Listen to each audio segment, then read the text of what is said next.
to chew bubblegum and kick ass. And I'm all out of bubblegum. Live exclusively for WCPT in Chicago, standing up and speaking out, here's Hal Sparks. Hey, welcome to the show, and Johnny Million is with us as always. Hey. Johnny, good to talk to you. At Johnny Million 1, the number 1, to tweet him because unlike the President of the United States, Johnny and I have Twitter accounts.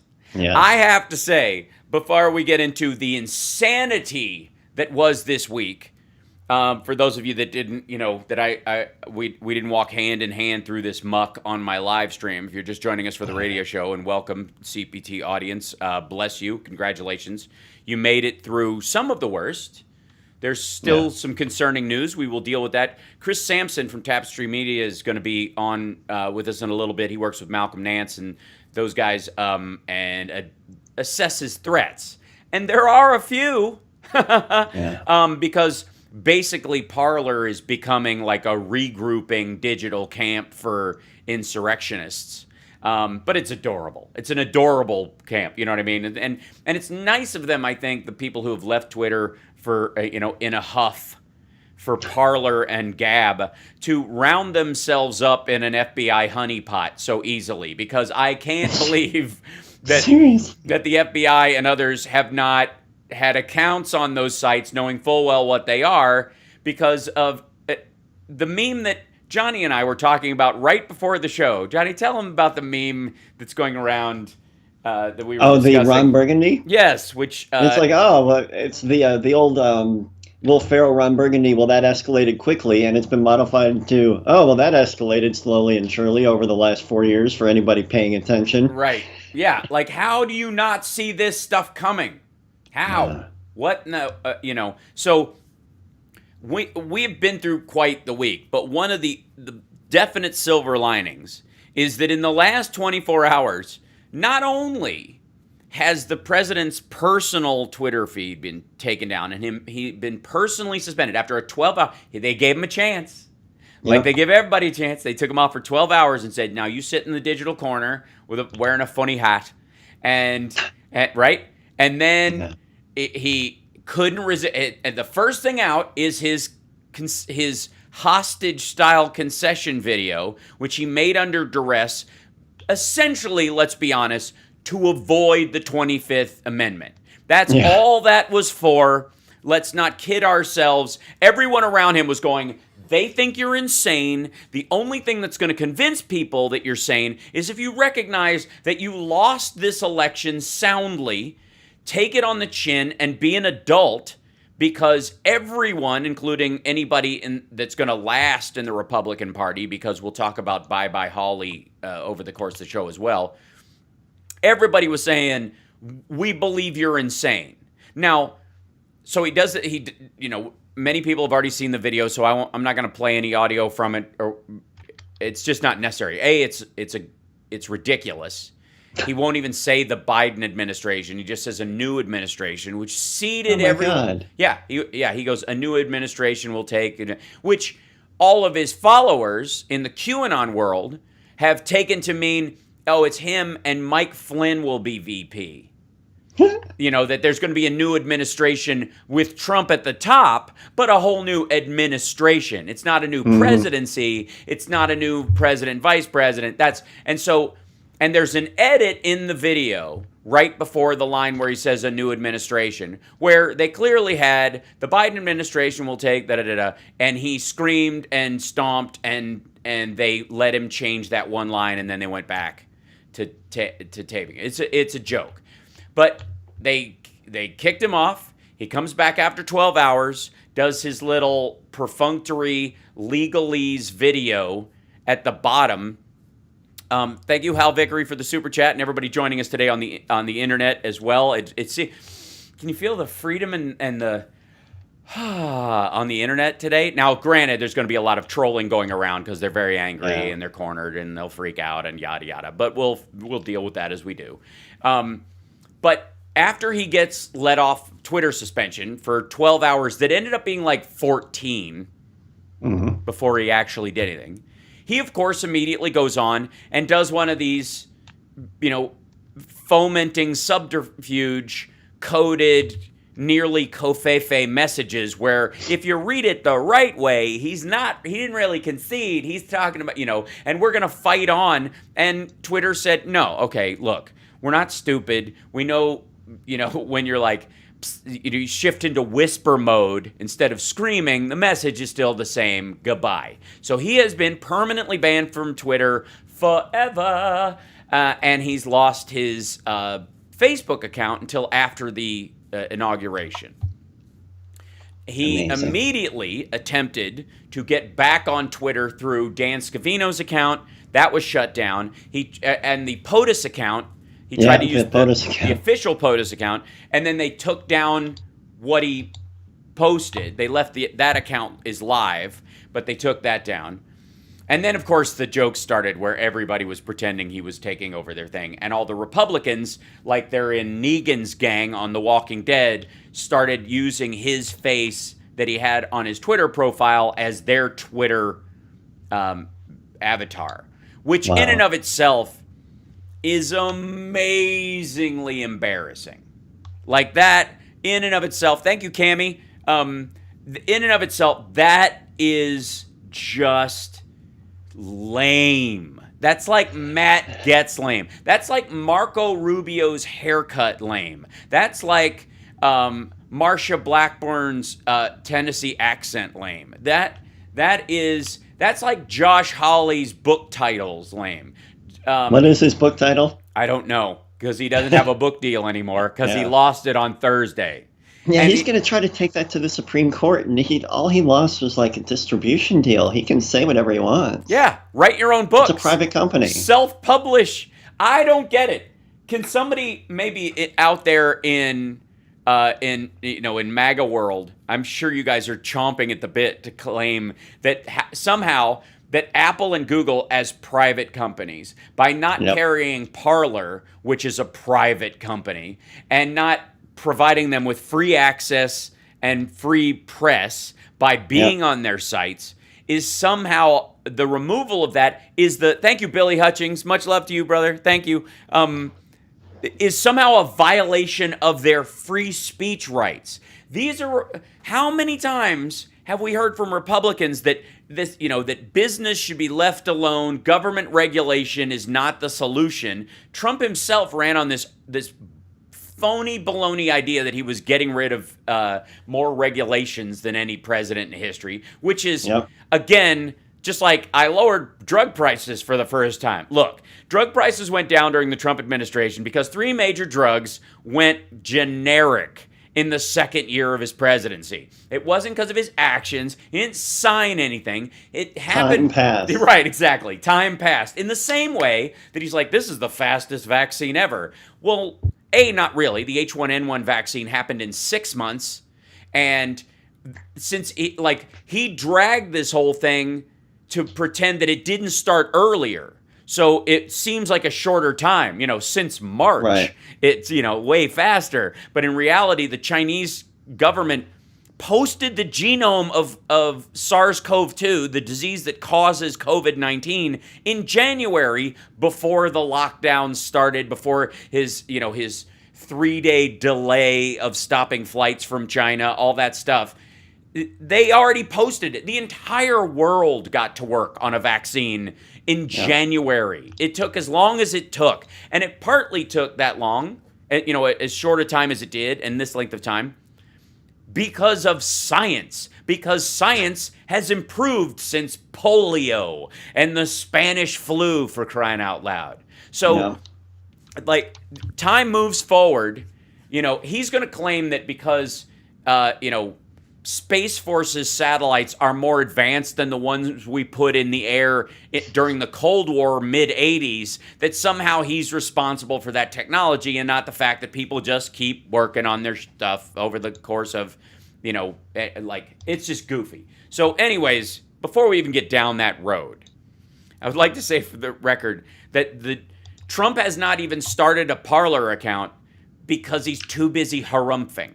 I would have thought immediately, strategically, and I don't want to give anybody ideas, but I don't doubt it, that he officially would have moved to Parler immediately, done a Trump tweets Parler account, and that all of his nutcase followers on Twitter, all the Marsha Blackburns of the world and all the Elise Stefanik's and the what's the woman who wants to bring a gun into the Capitol well, so that she'll clearly be on the side of the MAGA people who are breaking down the window, and she can participate in the zip tie assassination of the vice president, which is what they were planning, on the floor of the Capitol rotunda, that she could be on that side of it. So bring a gun into the well. Stuff was terrifying. The what? Yeah, I mean, and the gab conversations about hunt down Mike Pence. They had a gallows outside, but they were going to execute him. They were going to zip tie his hands and blow his brains out because he was just doing his job. Yeah. So I'm surprised. We got to take a break, but I'm shocked the president didn't start immediately a Trump tweets Parler, and then everybody just carried it, just put them out. But then those people who did that, who weren't commenting on them and going, this is what Trump is posting on Parler, this is why it's nuts, this is why it's wrong, all the people who are like just copy and pasting it on their account would get their Twitter feeds taken down, which would also be a joy. Yeah. But right now, Trump is holed up, losing his mind, screaming at paintings. I think he's supposed to be at Camp David, so he can, they're moving him out of there so he doesn't break anything in the Oval Office or smear crap on the walls and do his own little MAGA attack. This is going to be, these next 12 days are going to be tense at points. But ultimately, Trump will go out like he has always gone out, with a whimper, settling in quiet, never showing his face again in Atlantic City or in the world of creating online universities or starting steak or water companies or airlines or buying football teams. They all peak in the middle and fade off really quick. Just this quick abrupt end before the next track starts. And this will not be any different. Trump was not going to change during his presidency. He's not going to become a different human being, and he's going to fail on the same level he's been failing. Somebody in the feed just said Don Jr. is going to start a newsletter. Yeah, I can't wait for Eric's zine. We'll be back right after this. It's the Hal Sparks radio program, Mega Worldwide, on WCPT Radio, Chicago's Progressive Talk. When we come back, we're going to talk about the Chicago Fraternal Order of Police head's remarks, which he has apologized for and walked back. Mm-hmm. Too little, too late, I would argue, but we'll see. We'll be back right after this.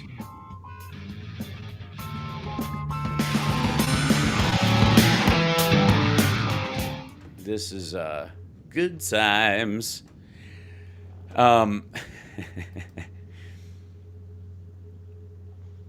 back, everybody. On and I've got to go over and I always forget to do this, and then I have to go over on Facebook and set the comments thing to followers, people who follow the page. So you got to follow to leave a comment. Restricted, so you have to have an account that's at least 2 weeks old, mm-hmm. right? And protected, so that comments must have followed me for at least 15 minutes. So it takes them a little while, before they get in the show to start. 3 days, but I'm mad now. Yeah. I'm so mad inside, but I need mad now. I will come back in 45, guys. Okay. Thank you.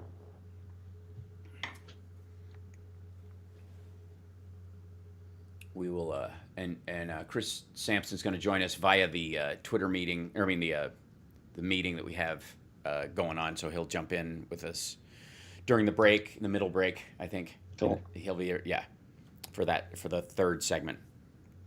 Oh, my Iron Man, because I have to dial out a lot of the yellows. It's, you can see through it on my green screen. Oh, yeah. Yeah. I have an Iron Man mug because I'm that kind of nerdy and I'm celebrating. Thank you, Sean. Thank you guys for the super chats today. Lisa Miyamura, thank you. Billy. Now let's get back with Hal Sparks radio program, Mega Worldwide. I want to thank everybody for the super chats supporting the show today. This is a WCPT 820 civil rights. Oh, well, look out. A civil rights alert. Okay. I wanted to thank everybody in the super chats, especially Billy Hutchings, who sent his super chat saying it was for the House Sparks. Now you know the GOP is the party of personal irresponsibility fund. And then Sean and Lisa and everybody who's joined and followed today. Thanks. Like and subscribe on the YouTube channel. Infotainmentwars.com, of course, is our YouTube page. You can also follow me on Twitter at Hal Sparks, and you can follow Johnny Million at Johnny Million1, the number one, on Twitter because, like I said, unlike the president, we have functioning Twitter feeds, and mine's verified. I have two things the president doesn't have right now. Besides, I have a lot more things. And a soul. Yeah. I have an Audi, and I also have real hair, and so there was obviously a lot of blowback, and I do want to address this since we were on the air in Chicago. John Catanzara of the Chicago Fraternal Order of Police issued a statement. He's been very pro-Trump anyways, which is a problem because I would argue that police organizations, it is best if you do not endorse national politicians. If there's something about the mayor because the mayor's more into funding the cops and that kind of stuff and making sure that injured police get taken care of and like in New York where you have a situation where there's a post 9/11 fund and the management of it by the mayor is meaningful, you might have some skin in that game to bring it up, right? But on a national level, you're dividing yourself amongst the populace. And you serve the populace equally. The police, and what is amazing about having a functioning police department in the world that differs us when it's working from a lot of the rest of the world, which makes America exceptional, is the very fact that cops don't care what your political beliefs are. They enforce the law on you and for you equally. And so the belief over time, or the continued ratcheting up of the separation of the police by politics, is a dangerous thing for the police and puts them in the middle of what would effectively be a situation like we had on the Capitol, where a police officer who works at the Capitol was killed. His head was bashed in with a fire extinguisher. He bled into his brain, and his family had to take him off life support. Another police officer had his ribs broken as he was crushed by the crowd. And that's beyond the citizens who died. Back the blue. Right. The Back the Blue folks couldn't wait to barge in and bash in the head of a police officer and murder him on the floor of the Capitol Rotunda. And in the middle of all that happening, instead of waiting for it to resolve, where the information came out fully even, the head of the Chicago Fraternal Order of Police said in discussing the pro-Trump mob that stormed the Capitol building, said there was no arson, there was no burning of anything, there was no looting. Okay, first of all, they brought two bombs into the place. One made it inside the building, the other was set near an escape. The idea that they would drive people out where they knew the Congress people would leave the building if they couldn't get through the tunnels, which they were planning on killing. They would leave a bomb near one of the exits and set it off when Congress was leaving the building. So much for no arson. So this would be a good time to remind people in law enforcement, DAs, judges, to keep out of these things, the whole we don't discuss ongoing investigations. Yeah, don't discuss situations where you're not the spokesperson for that law enforcement group that are currently live dealing with a dangerous, violent situation that it was in the process of costing lives. So he said there was no arson, there was no burning of anything. Not true. There was an ineffective bomb, or one that they stopped the person They caught the person or ran the person off, or they were outside range of where they could set off their crappy little pipe bombs. They were active, they were real, they weren't mock-ups, they weren't just terrorism. They were active, functioning explosives brought by Trump supporters into the Capitol at the direction of the president. And then he says there was no looting. Of course there was. Florida man, one of the goofiest ones, walked out with Speaker Pelosi's podium, put it on eBay, had 5 bidders. His name is Adam, and he's been arrested. He's going to jail. So unless the FBI, last I saw, the FBI was really into him and his family. Yeah. And I don't know if he's been found yet. Has he been arrested? Oh, he got arrested. Yeah, no, they got him. Yeah, he's been arrested and charged. He had a chance to shave. He started doing the whole change your look thing, just in case. There's a lot of that going around. There was very little destruction of property. First of all, the scaffolding for the inauguration is going to have to be checked by bomb-sniffing dogs. They're going to have to rebuild sections of it. Pieces of it were broken off to use as ramrods to break the doors and windows.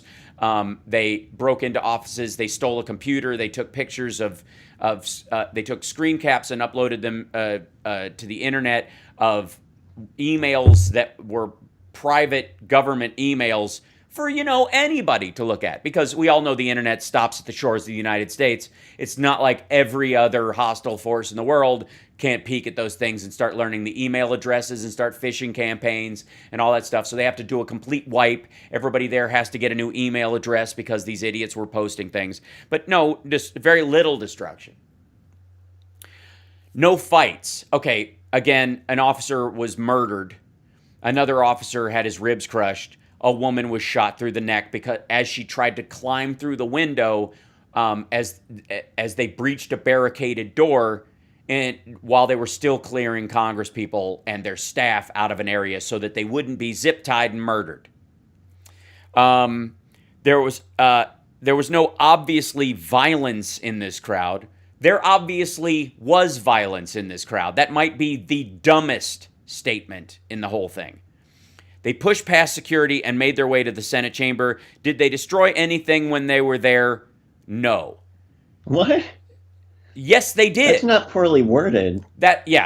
So his apology was, as your president, and he's just talking to the people. He's not talking to everybody else that he was speaking on behalf of, the Fraternal Order of Police, as their leader. He says, as your president, I showed a lapse in judgment yesterday during an interview. For that, I am sorry. I brought negative attention to our lodge, the FOP family, and law enforcement in general. I was in no way condoning the violence in D.C. yesterday. No, you were just pretending it didn't exist. Yeah. You were forgiving them as dead bodies were being removed from the Capitol. My statements were poorly worded. Yeah, it was, it was kind of violence, but not so much violence. But it's kind of, poorly worded. He was unequivocally defending the people who charged the Capitol and negating their crimes as if they didn't exist. He was claiming they didn't exist. After seeing more video in the full aftermath, my comments would have been different. Yeah, that's why you keep your mouth shut. And here's the thing. Your comments, honest to God, as a leader of the Fraternal Order of Police, are not welcome in a situation where deaths have occurred, violence has occurred, looting has occurred, bombs were left behind, and 2 police officers, one injured, both were injured there. One died from his wounds, his head wound. That during the time that was happening, you as a spokesperson for this isn't about free speech. You can say whatever you want. Just don't do it as the head of the Fraternal Order of Police, speaking on behalf of police officers who protect and serve every day, putting their lives on the line for people that they don't care what their race is, or their gender is, or their political affirmations are. It's horrifying. Step down and speak as a private citizen. Be the nutty QAnon jerk you want to be in your heart, but don't endanger the lives of police officers by now dividing them based on political lines so that people have to wonder when the cop comes to their door, is this one of the MAGA cops or a real cop? Is this the cop that's there to help me or that's there to kill me because they can get away with it because they're there with a couple of others that might be on their side? Because that's what you do when you make a statement like that as the leader of the Fraternal Order of Police. You endanger cops. You endanger citizens who now have to second guess calling the cops because the head of the FOP is siding with a Trump mob that murdered a cop. Shame on you. And it's, as somebody who has FBI personnel and U.S. Marshals in my family who have watched their fellow officers die in front of them. My cousin watched a guy he'd worked with for 6 years bleed out because they couldn't get him help in time, because the bullet that struck him ricocheted through his insides.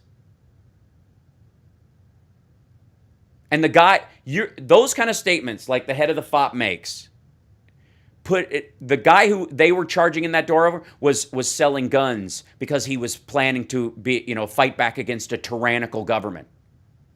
You understand how language like this and ignorant crap like that gives the guy on the other side of that door who shot that cop to death a reason, an argument in court?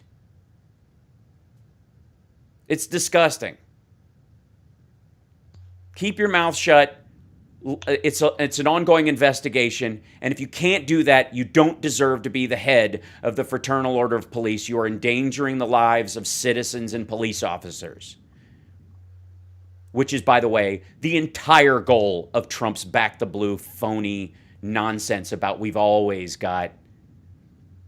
back the blue, the door kickers, as Don Jr. calls them. No, they don't.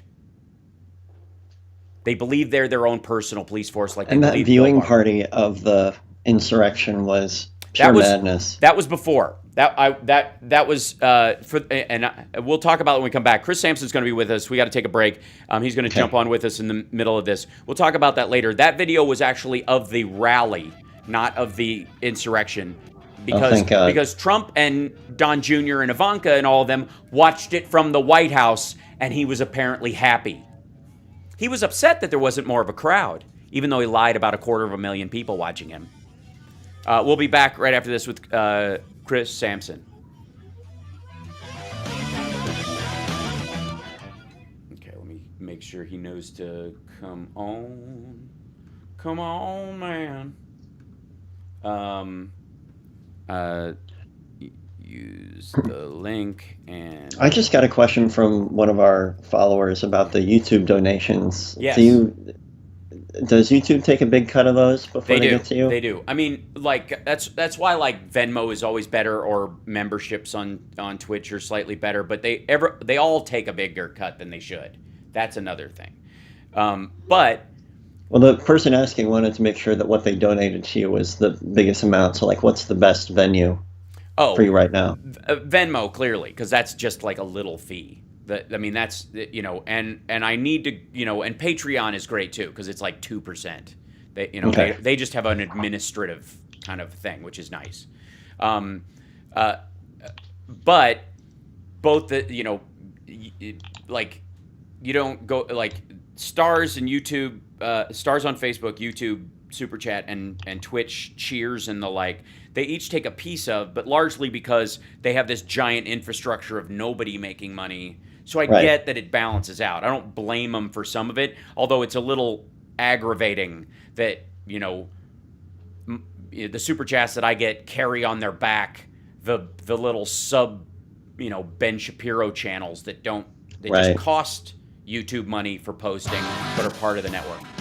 Yeah. This is Doris Davenport, host of The Doris Davenport Show. All local, all the time. Now let's get back to Hal Sparks' radio program, Mega Worldwide. We're still waiting on Chris Sampson to join us. He'll be hopping on any minute. Now, we always have the little technological advantage of being curiously technologically challenged, as it were. But there is an ongoing aspect of social media that we'll discuss this with Chris we got on there, that the fundamental and I would argue phony naivete of the right, considering how much the very same Republicans that brought us Marilyn Manson caused Columbine somehow don't believe that literal orders for patriots to stand up and seize the halls of power and fight back. And this is a Civil War 2.0, wearing Civil War shirts. So wearing shirts that have a symbol. It said January 6th, Civil War. Yeah, and people wearing 6 million weren't enough. The anti-Semitic phrase that says there weren't enough Jews killed in the Holocaust. That somehow, Manson lyrics, that's serious. But these folks, they're just letting off a little steam. They're just and so to see these people, especially Josh Hawley, which his statement. I mean, there are laughable statements, and then there's like goofy insanity. But the Josh Hawley statement when he lost his book deal. Oh, hey, Jake Angeli, the guy with the horns and the face paint. Yeah. He's been arrested. Just got arrested and charged. That's been posted 7 minutes ago. Yeah, that interview with him was terrifying. Oh yeah, and he's been around the whole time. This isn't somebody new posing as an Antifa wearing a crazy costume just to make Trump look bad. This guy's been around. Oh, and he had the spiel memorized. Oh yeah, he just rattles it off. So this goes even beyond this. I mean, I just tweeted this right before the show, but the whining about big tech censorship and the whining about, from Josh Hawley about this the wording he used was amazing. This could not be more Orwellian. Okay, kids, little school time right now. Orwellian is a reference to the book 1984. And 1984 is based on the idea that the state, the government, censors everything. And everything has to pass through a ministry of information, and they twist words to make them specifically have meanings. And if you vary outside the meanings of the words, you can end up in jail and all that kind of stuff. The most Orwellian version of that, the closest, by the way, his warning was coming about, Stalin-esque communist tactics. But in England, for example, one of the reasons why they react to censorship and cancel culture more than we do is because in British law, in British common law, they don't have an absolute right to free speech. Right. They don't. It's a monarchy. They have a queen. It's a beehive. You understand? And so they don't. Where over here, cancel culture is more of a, what happens to the Bill O'Reillys of the world. They get shunned. They're not getting jailed, and they can still form a business and do whatever they want later on. But in England, that's not the case. You can be denied being allowed on a broadcasting channel permanently forever and as an act of the government. The same thing happens in, Russia with its insular internalized internet, and the same thing in China, where if you want to break out and be on YouTube, you have to use a VPN or something and subvert the state to be seen. Those are different standards. In the United States, we don't have that, and we're not going to have that. We simply don't. And so this is the most Orwellian thing in the world, like the idea that this is totally Orwellian. Totally Orwellian is state-controlled media, no private media, and you have to be a speaker on behalf of the state to get it. Like, just understand that. That's what totally Orwellian would be.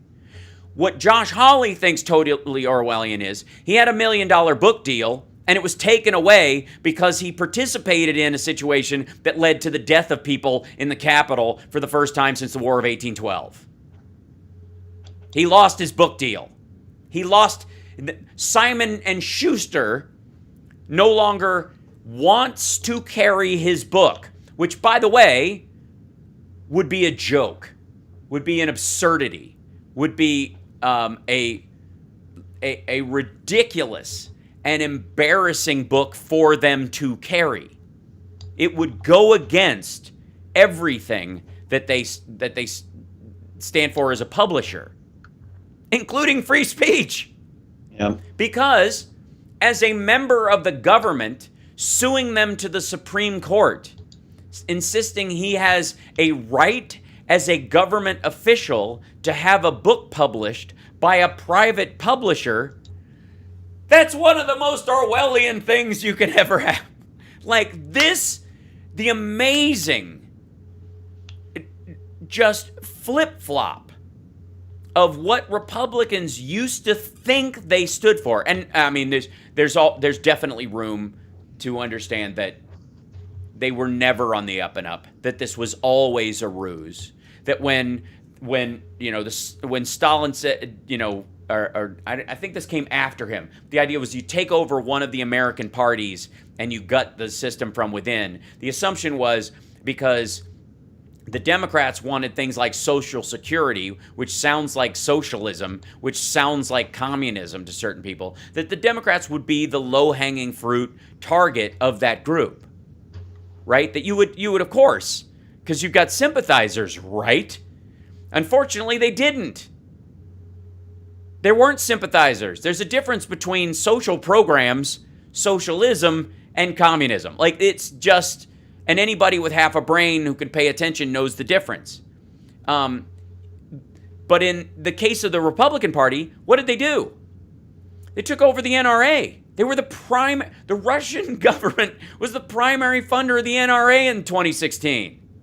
They dumped money into Trump's pockets and backed his election through the NRA. There's no Second Amendment in Russia. You have to have a gun license for 5 years before you can own a handgun. They track how much ammunition you have. If you go out and shoot 6 shots, you better come back with 6 shell casings or you're going to jail. But the NRA loves Putin, loves Russia. Can't wait to cash those checks. The Republicans were the party of anti-communists, the Reds, the Russians. But the kleptocracy, the gangster government that took over in the 90s, ooh, buddy, that's free market capitalism. That's laissez-faire capitalism with a shotgun, baby. That's shuffling money in the underground everywhere. I mean, that's the Bitcoin future, man. So why wouldn't they back that?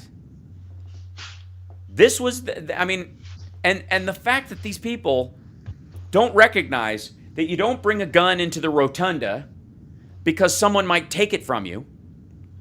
I even know where the congresswoman who was fighting for the right to open carry in the Capitol, I even know where she keeps it on her body. I know which direction the handle faces.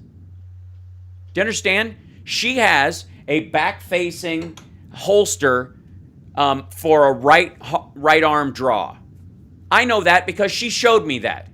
She also showed me, and everyone else in the world, that if you come up to her and you shake her right hand and act like you're just happy to meet her, you can take her gun with your left hand. She showed everyone that. As a concealed carry, open carry person.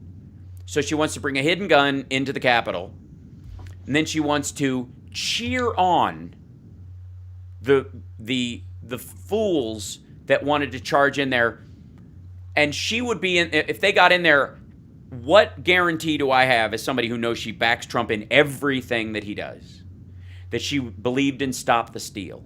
that the gun she would want to bring into the Capitol would somehow defend the Capitol against anybody trying to break in, and she wouldn't just join ranks with the people who were coming in. That's why you don't have a gun. That's why. That is precisely why you allow the people who are protecting you to have guns, because they are there to protect everyone equally. I am continually stunned at the ignorance and naivete of these people, or the faux naivete. Yeah. Because honestly, they're just on their side. And I think when we come back, we need to talk about Ginny Thomas.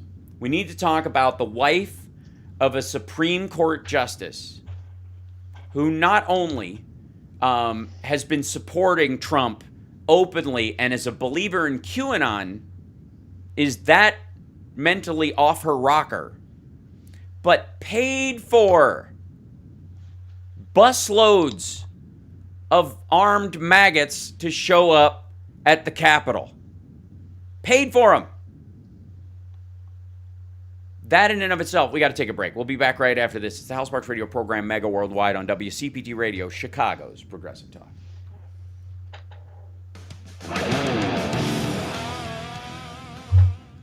Let's see. Maybe he thinks he might have thought we were in the middle of the next hour, I think. Well, did my calling you instead of joining the meeting mess up our connection? No, you're in the. Oh, maybe. No, you're in the meeting, right? So hold on. Maybe. I don't think so. We'll jump in within 15. Oh, he's fielding tons of stuff right now. I see. Sorry, this thing is coming up. Hold on, 1 second. Yeah, he's fielding tons of calls, so there's lots of stuff going on right now. Okay. So yeah. Who's he? The guest? Yeah, Chris. Okay. No problem. Whoops.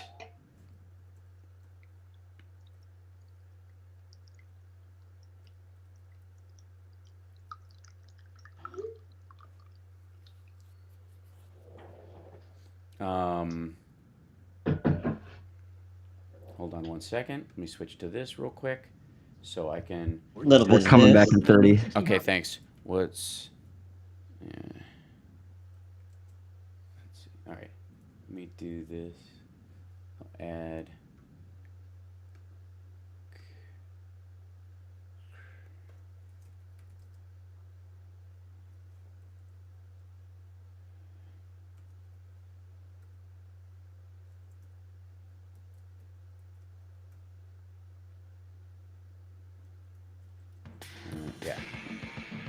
This is Damian Perdue of Think Theory Radio, Saturdays at 6 p.m. You're listening to Hal Sparks' radio program, Mega Worldwide. Okay, so we'll have Chris on, I think, in the next hour because he's apparently fielding tons of calls about the kind of violence we've been talking about right now, and that's his day job. So I completely understand that. I know that Malcolm Nance has been on.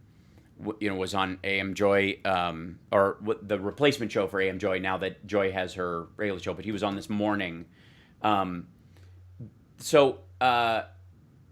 this article that comes out that Ginny Thomas, who is Clarence Thomas's wife, has always been a Trump supporter. Has been kind of one of these hyper right-wing people.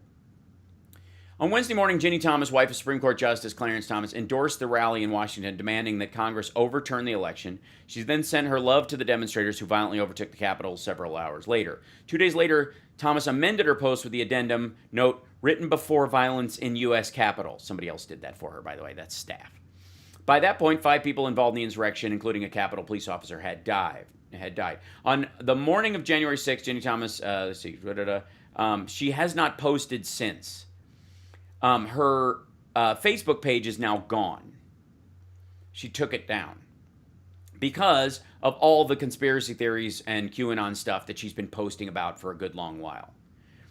Thomas, a conservative lobbyist and zealous supporter of Donald Trump, has fervently defended the president over the last 4 years. On her Facebook page, she frequently promotes baseless conspiracy theories about a coup against Trump by Jewish philanthropist George Soros, a frequent target of anti-Semitic hate. Thomas draws many of these theories from fringe corners of the internet, including an anti-vax Facebook group that claimed Bill Gates was using the COVID vaccine to kill people.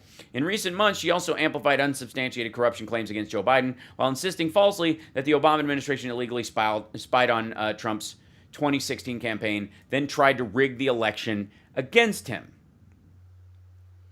In turn, Trump has rewarded Thomas with an extraordinary amount of access to the Oval Office. Her advocacy group, Groundswell, got an audience with the president in early 2019. By the way, Groundswell is the people who brought busloads of Trump supporters to the Capitol.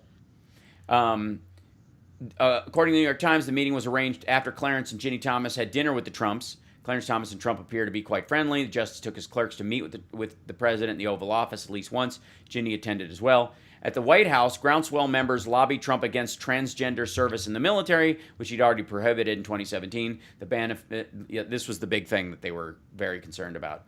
After the Supreme Court lifted lower court orders blocking the 5-4 vote, Clarence Thomas did not recuse himself from the case. He's never recused himself from any case because of his wife's lobbying activities, which is nuts and a concern in and of itself. New York Times also reported that Ginny Thomas compiled lists of federal employees whom she deemed insufficiently loyal to the president. This is and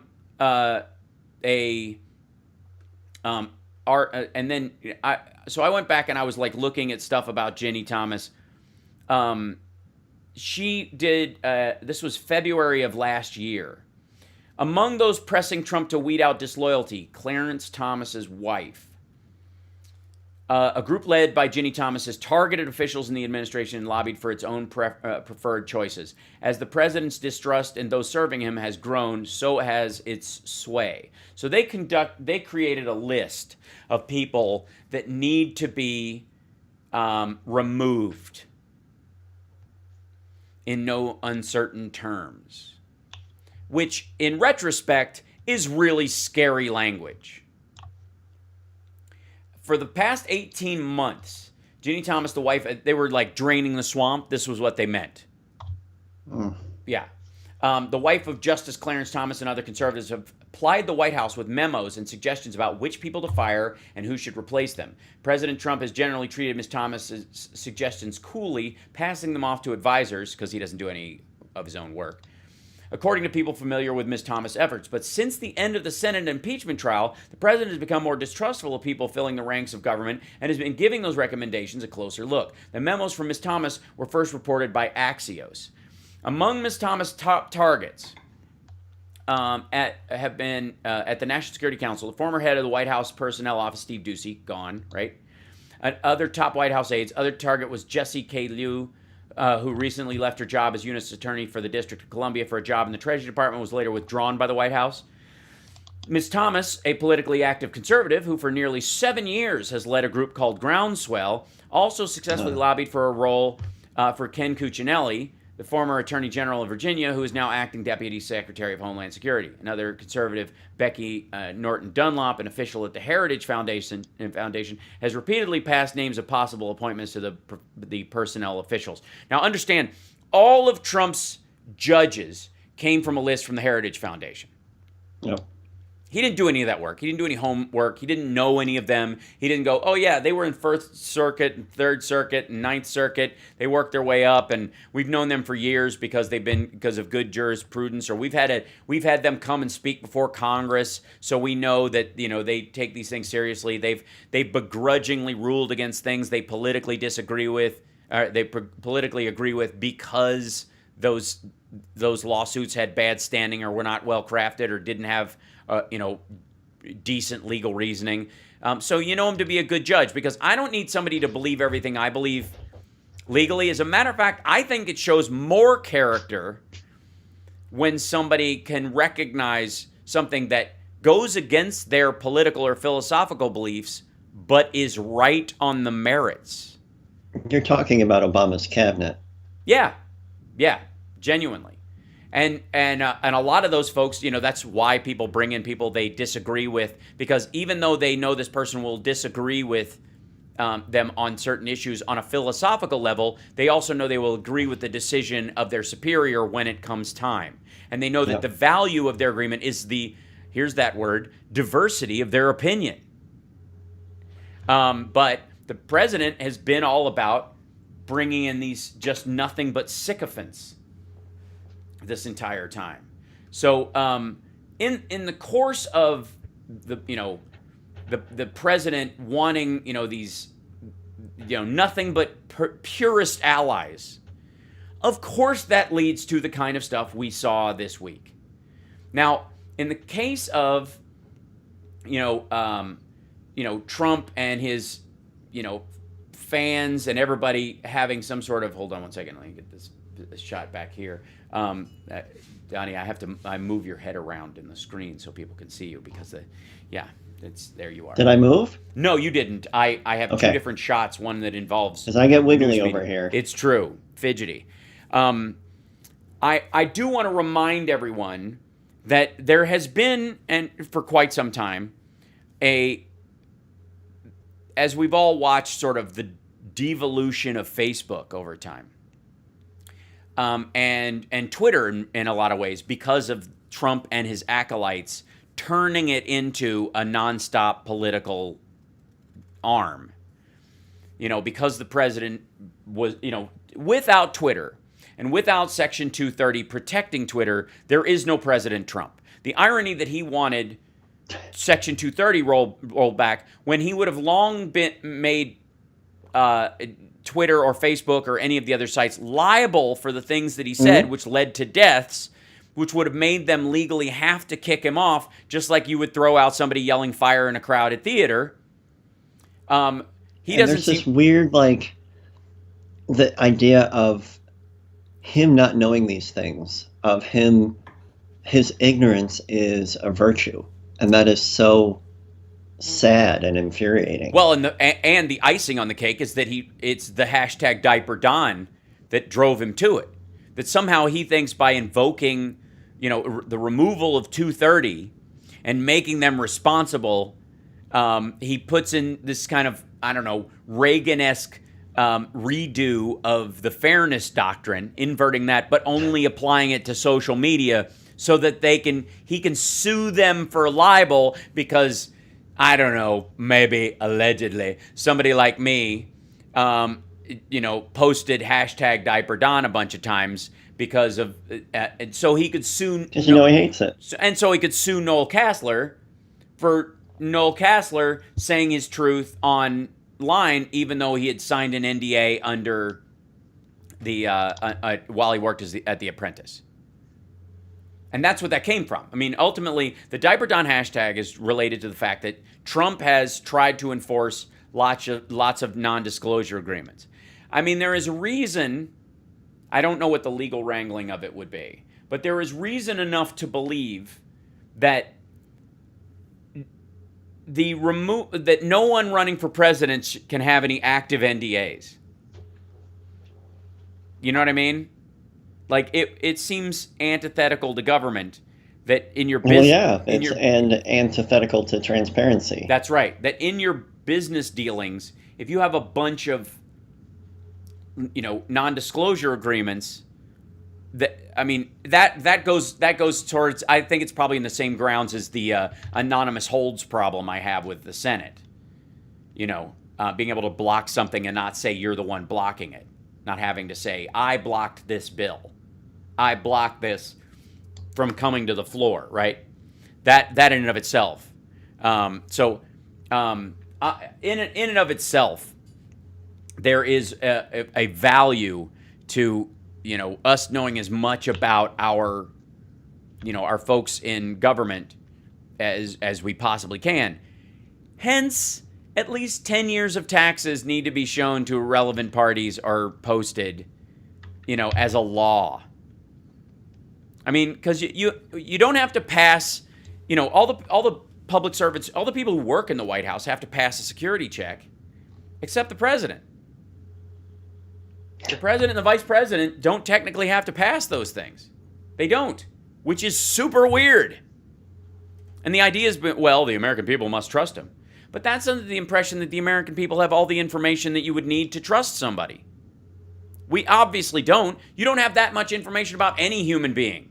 Because you can know somebody's taxes and all those other things and still have them disappoint you in their moral or, governmental behaviors to a point where you wouldn't vote for them again. Yep. But the underlying aspect of, we don't know who's paying this person is extraordinary and brand new on a level, especially as we get into the Bitcoin era, as crypto, the Trumps are planning on starting a network where they have their own cryptocurrency that is farmed by their followers' eyeballs. By watching their show, you mine their crypto, Trump coin. So the longer you sit there, the more your little account goes up. It won't ever be worth anything. They're not going to tell you that. And it won't trade for anything else. And it's really just a coupon code for their whatever sponsors they end up getting. But that's the plan. Yep. So, this part, this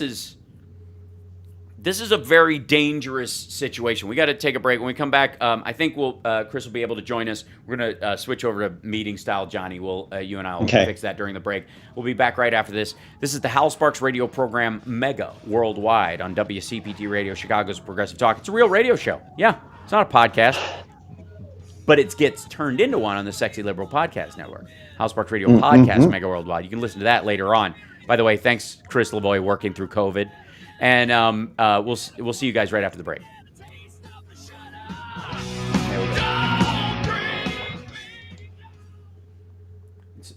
So what do I need to do? What we'll do is we'll hang up and rejoin on that thing, but give me 1 second. I'll switch back to me, so we do this thing, whatever, and then join the meeting link that you had last time. Should work. Just want me to hang up now? Yeah, cool. And then come back. I'll be right on. Okay, love it. Boom, boom, boom, boom, doom, doom, boom, doom, doom, doom, doom, doom, frum, frum, frum, bing, fum, bing.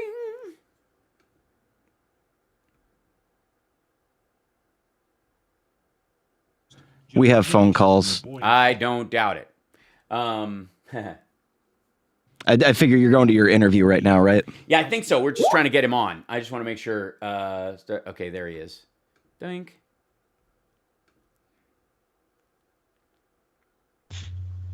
Cool. Excellent. Yay! Hooray! Yeah, that was complete gamble. I was like, all right, I'll just click this meeting with Hal thing. Well, I got it set up. I got it. You and Chris are the only ones who have that link. So. Oh, okay. Yeah. So it's it should be fine. And Frank Fragluzzi. That's true. That's true. Yes. Which was an honor to have him in there. There you go. Oops. There we go. Back to Johnny. Johnny is there with us. Here comes Johnny. Oh yeah. Oh buddy, yeah. Baby do. Dogs must love you. Huh? Oh yes. Dogs must love you. Just like that's the get a dog happy to see you voice.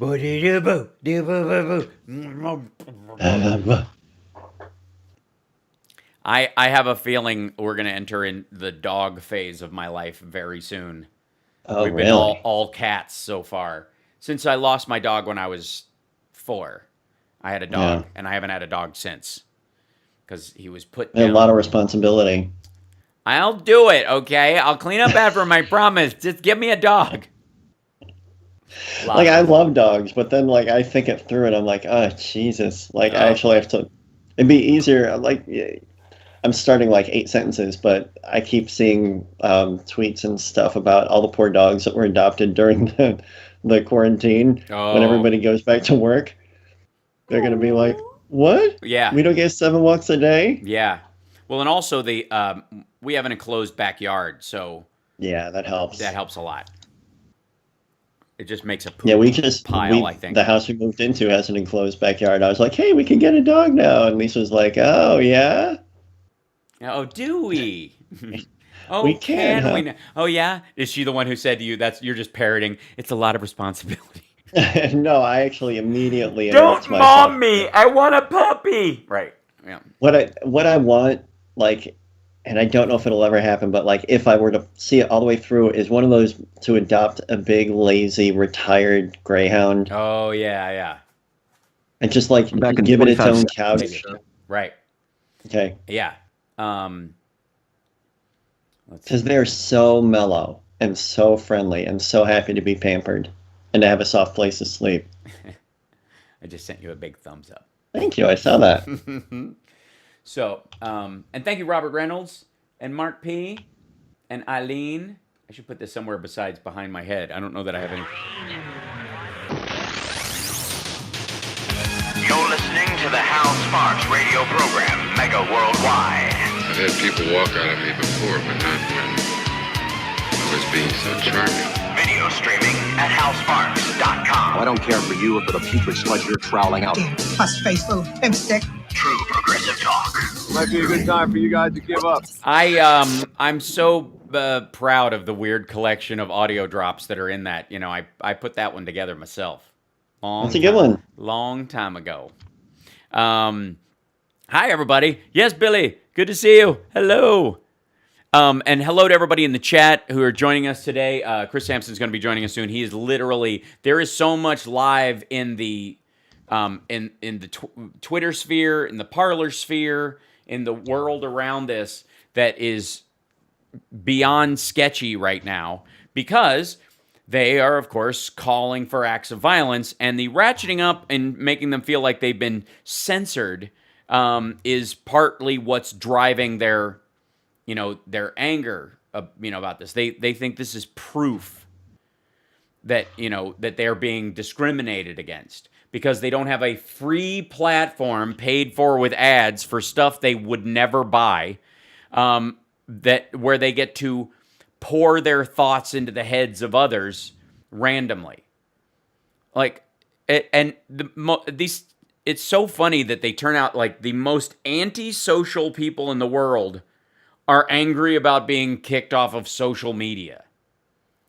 This is sort of more of the stunning part of it for me. So and as things start to play out and we have to deal with it, I think. Does anybody know who's still left in the Trump world that has a Twitter account?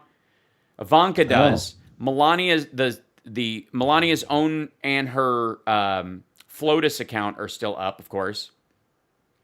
I think Don Jr.'s is still there. Yeah. Oh, Ike's on the line. Oh, all right. Let's grab a caller while we're waiting for to see if Chris can join us today. I think Ike might be on the line. Let's grab him if he is. Is Ike one of our callers waiting? I haven't screened, but I'm guessing the 305 would be Ike. That might be him. Let's give it a well done. Down with the 305. Is that Ike? This is David from North Miami Beach. Greetings, Sunshine. Well, that's all right. Hey, David from North Miami Beach. How are you? I'm good. I just set off my recorder. Hang on. Okay, sorry. Yeah. So my question is, which would be easier, creating a montage of various Republican presidents betraying their own allies, or just find a way to mass mail everyone a copy of the movie Contagion, which basically predicted all this 10 years ago? Right.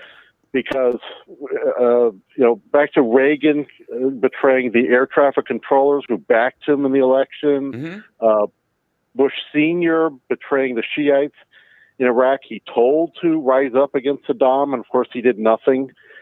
Don't get me started on W. Not that Clinton and Obama were perfect, but there's got to be a way to show these people what to expect next time around, because it happens every time. Well, there is, and again, there is a direct through line from Nixon getting pardoned on his way out the door for crimes where he had had hired people to break into the Democratic National Committee, to Reagan getting elected because he was behind the scenes trading, arms trading with the Iranians using Coke money, all through there, to George H.W. Bush at the direction of Bill Barr, pardoning Casper Weinberger and other members of the group that were involved in Iran-Contra, simply to hide his own journals becoming evidence so that he wouldn't face criminal charges for what he'd done, to his son getting elected because he's just the dude you'd rather have a beer with,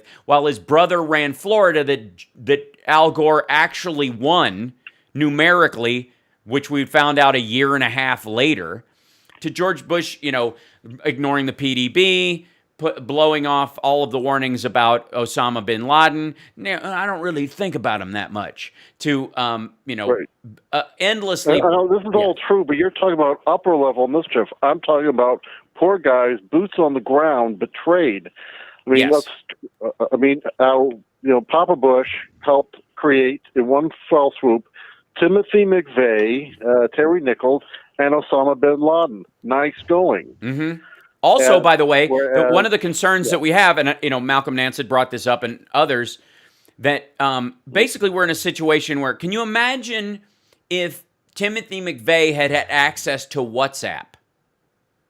Yeah. We are in a situation. He did at the time. It was the post-Cold War bulletin boards. Not just BBS. I'm talking about the talk radio. Because remember, now everyone is spending, or pre-COVID, they're spending 2 to 4 hours a day in their car. You can't watch TV. Right. Maybe your smartphone can help. What does that leave? Talk radio. And sure, in a few areas that I agree. I agree as far as messaging goes. And I'm sure you saw Rush Limbaugh's conversation where he was saying, me. Yeah, that pain. Well, he was saying people are asking for to stop the violence, and he goes, I'm glad people like Adams and Thomas Paine didn't feel that way. Basically, he's saying no, it should continue. That in and of itself, he knows he's safely away from it all. That's right. Well, and he's going to be dead soon, so he wants to go out as this kind of icon of extremism, because let me pick up his book where he imagined himself as a latter-day Paul Revere. Yeah. If he could actually work with copper or silver, I'd be impressed. Right. But otherwise, no dice. Yeah. Well, and the issue I have is not so much the overt messaging like you would see on social media. Or somebody listening to Rush Limbaugh and getting ratcheted up. I'm talking about the coordination between Nichols and McVeigh using crypto apps like WhatsApp that allow them to hide their communications from law enforcement and destroy communications before. They didn't have access to that stuff, and still they managed to murder hundreds. So true, as someone who's a fan of Gary Hart for his pushing low-tech defense methods instead of high-tech that often cost too much and do too little, I remind you of how much damage could be done by people copying cassettes, usually of right-wing Christian messages, crude but effective, and unless you were mailing it, it was often with little trace. Yeah, so, I completely agree on messaging. I'm not talking about messaging. I'm talking about actual material coordination. Other ways besides phone calls that can be traced, that you literally can act out this thing. And that's where we get to the fact that somebody was coordinating from inside the House, that Mo Brooks and others inside the Congress were in contact with members of the Stop the Steal movement who were storming the Capitol at the time. Active members were in conversation via text message and WhatsApp, and specifically, like the text message thing, that's overt. So I can argue that they're aware that text messages can be seized, so anybody who's talking to them is just has no idea the volume of damage that they're doing, or is just psychotic. But the people who were talking to those folks on WhatsApp or on Gab or DMing them on Twitter or Parler, those folks were trying to speak to them under the radar, and therefore are responsible for the death of that police officer and the potential leaving behind of bombs on the premises. They were coordinating with those people. If you'll notice, and guys, the Josh Hawley picture where he's given, everybody's like he's throwing the fist up to support the people. He's not throwing a fist up. When you're walking left to right and you throw your fist up, you show the back of your hand. You're like, yeah. When you hold your fist out the way he was, that's a military hold signal. That's like, wait till I'm clear, guys. Wait till I get out of the way. And he was no longer in the building when they stormed in. He wasn't there when those bombs were placed. It's sketchy as hell. I'm willing to be wrong and totally conspiratorial about it, but as things start to roll out about this guy, each of it becomes increasingly gross. Each of it becomes increasingly suspect.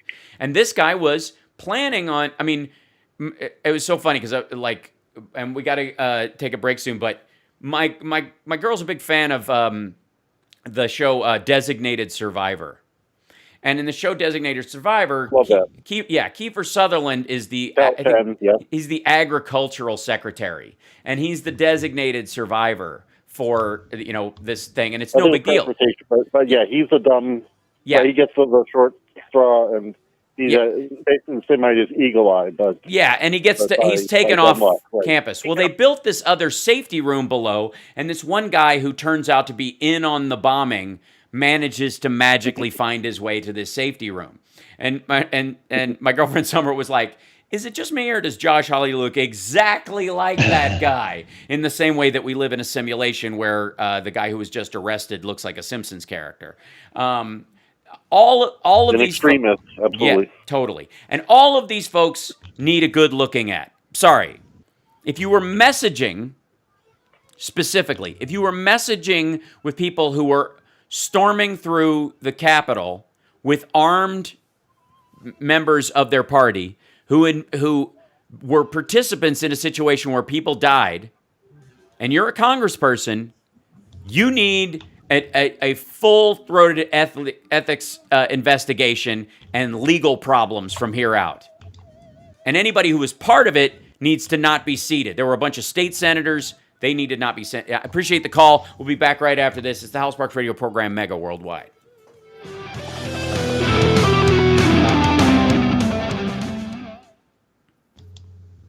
So, yeah, I like that. I like the show. I liked Designated Survivor. It got a little, kind of like Madam Secretary. It gets a little, overt lefty politics for me. Guys, it's heavy-handed. It's the perfect situation.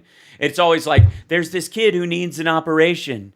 And he turns out to get the heart of a veteran. And it's only because the heart of the veteran beats in the chest that the right-wing guy backs down from the last moment. And we're come on. You know what I mean? Yeah. It's so on the nose. But, I appreciate that they're trying. All right. Thank you. Yeah, to our new patron who just joined us. Was it where I have to move my head to find? What are some of the patron tiers and the benefits? Well, the first one is the Blue Patch Brigade. That's just basic support. But when we do live shows, including my shows and Nerd Halen shows, people can come for free and they get to bring a guest. So by the time they come to a couple of shows over a couple of years, it's free. That's awesome. Yeah. And then I think I have a blue patch. Yeah. At the higher tiers, there's signed scripts and stuff like that. There was a moment where there's QAF scripts and things like that. That's right. And then those are your personal ones? Yes. And then I sign a cover page for them because legally I can't sell scripts or anything like that, so I don't. I just give them away. But the signature's on a page that I just printed out, so it's a little bit of wiggle room. Sure, but it was the script you had. Yep, it's legit. So that in and of itself is pretty awesome. And then there's free shows and posted videos online, and people get to see stuff beforehand on some sexy liberal sketches I post and that kind of stuff, so they can see them by themselves or unedited. This is Tom Hartman, and you're listening to the Hal Sparks radio program, Mega Worldwide, on Chicago's Progressive Talk, WCPT. That's right. We also have a Discord available, and if you're in the the chat room, Can't Stop Lying will post that link for us. That's fun. And thank you, Johnny Million, for the Patreon hype. I adore you. Because we finally broke the 500 thing on our Patreon, which is a beautiful thing, and I'm overwhelmed, and I can't tell you, I was not expecting it. I certainly was not expecting it before for January 1st. It happened like in the lead up, and then I definitely wasn't expecting it before us to clear that before we got to, say, the inauguration, for example. But I appreciate the support. I've been streaming practically every day, one day off and only sometimes, since the beginning of the first lockdown, since last April. I had to mute my notifications of Hal Sparks is streaming live now. And I assume that if I'm awake, or typically when I'm not awake, Hal is currently streaming. Yeah. And a couple of times this week, the morning of, I was expecting, because of Trump's rally and because of his gathering his crowd and the counting of the votes and his disappointment when the vote count came through, where he was going to be disappointed that day. And I told you guys, even with all the awful that happened, I said last week and during my stream all throughout, and just like I said, the ticket was going to be Biden-Harris. I said that in 2018. Are you playing music on you? Do I hear music? I don't think so. Oh, Chris Sampson's joining us. That's why. Yay. There he is. Is my camera coming through? Not yet, but we'll definitely get you in there. I see a CS. I see it. Yeah, we see a CS. So whenever you turn that on, you can join us there. That'd be awesome. It's not giving me the option. Hold on. I'll figure it out. No problem. We're currently just chatting online, and we can hear you, or we're live on the radio. That's Chris Sampson, by the way. Hey man! By the way, all the audio I can't do anything about. It's a hotel audio above me. It sounds fine, and I'm getting used to it at this point because a lot of people are doing a lot of moving around these days, and so you sound great. So before we get you up on camera, since this is a real radio show and we can hear you, welcome to the show, Chris Sampson, my brother from another mother. You've got all sorts of madness going on in D.C. right now. And then a lot of these people have broken out and gotten to, have gone home and had a door knock from federal employees, some state officials, nightstick, hat, that kind of thing. Are we going to see a big slow roundup? Is that part of the plan, you think? I think so. Yeah. I think so. I mean, it's what's happening right now in D.C. is uncharted. I'm trying to get my video here with you. Totally fine. Some of the audio with you, but let's see here. No worries. So, but are you? There's got to be a lot of chatter right now as Trump got kicked off of Twitter, and then got bounced off of Facebook. Where have they retreated to besides Parler? Well, they're kind of in a combination of platforms. The Telegram platform is still stable for them. They have what's Proud Telegram? Boys have their own feeds. They actually have 4 or 5 that we monitor. Roger Stone and Nick Fuentes and Trump himself. They all have Telegram channels. So they're chatting over there, or they're on Parler. Now Parler was acting really quirky last night, but I think they were just in an overload fashion. Yeah, I think a lot of people joined definitely really quick. going up over there. Right. So, by the way, I'm going to put this up on screen until we do have you a little bit. Let's see. I'll put it in another place that way. So, the Terror Asymmetrics Project, which is what Chris is part of, which is the tacticsofterror.org.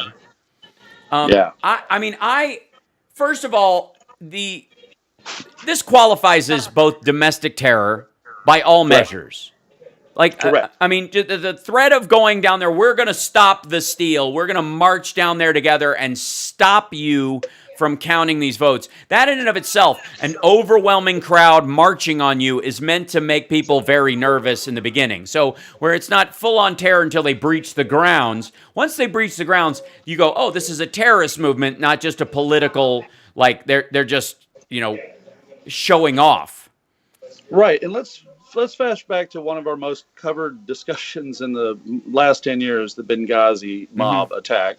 Right. 2012. For your viewers and listeners, I've been working with Malcolm Nance for a decade, and I was actually on that assignment that night. Right. When we were monitoring what was happening in Egypt, and the walls were overrun. Yeah. Flags were pulled down. Fires were lit.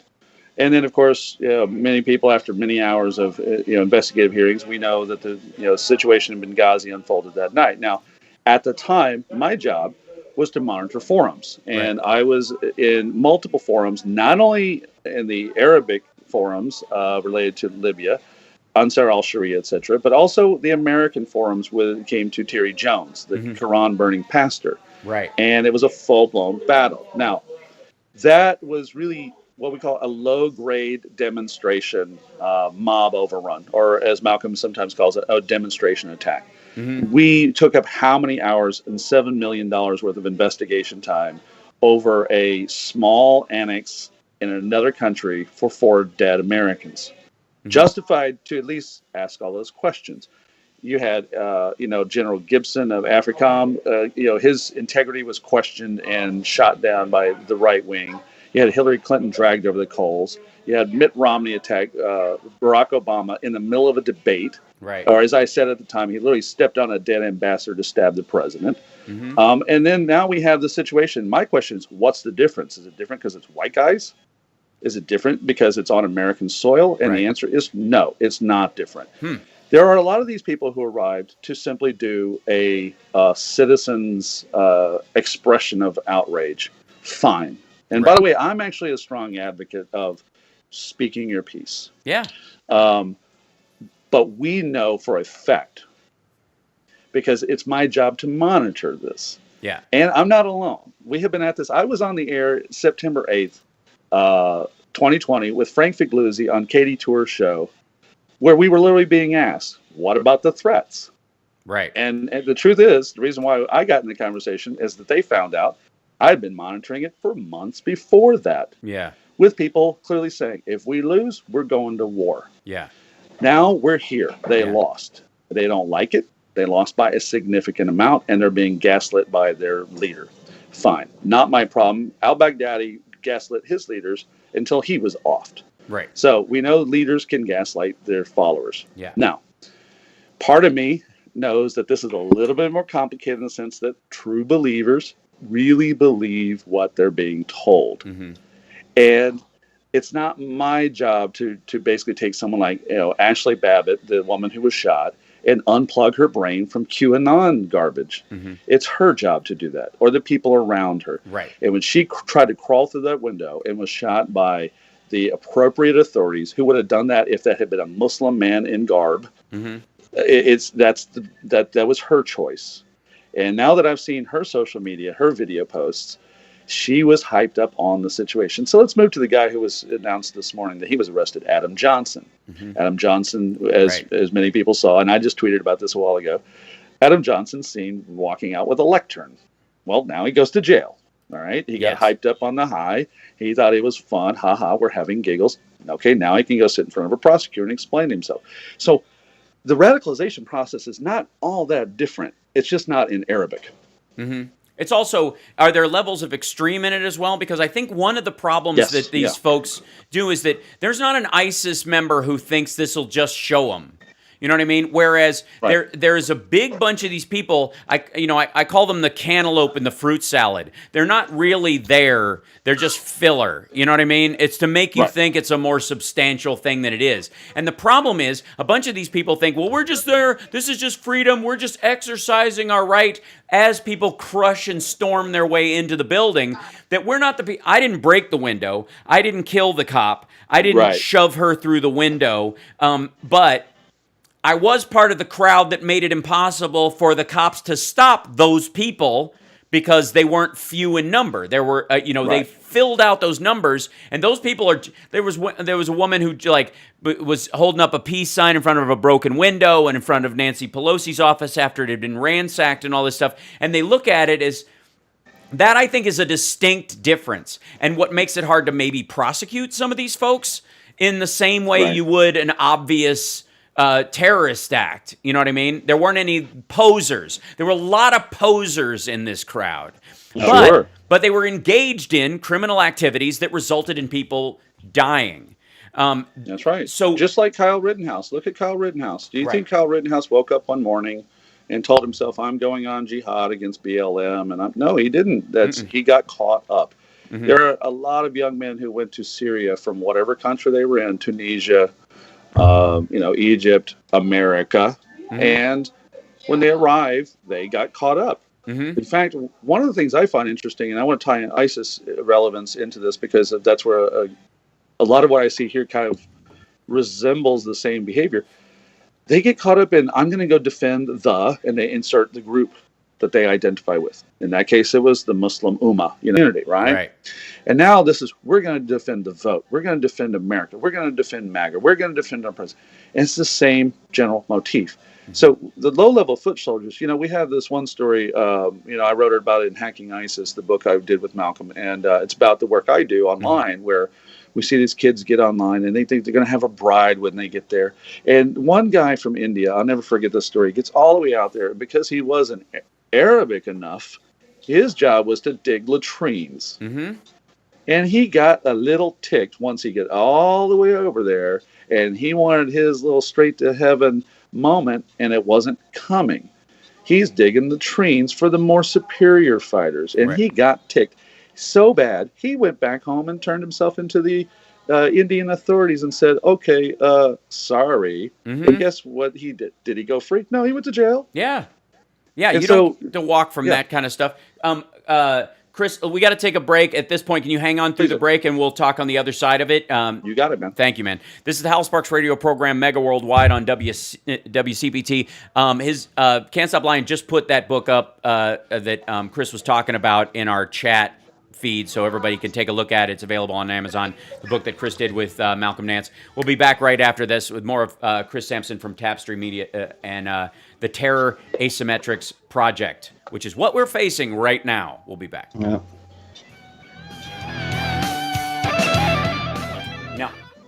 Now, and we're clear. Now, I had the same problem last time. Johnny, can you see him? Is there a camera option there? I'm not even No, every time he speaks, I just see. I saw Frank last week. Okay. But this time I don't see Chris. All right. Here's what I want to do. I'm going to switch gadgets. Let me drop off and try to get back on, but I'm going to drop my iPad and go to my phone. Okay. Excellent. Okay. Thanks. Yeah. So,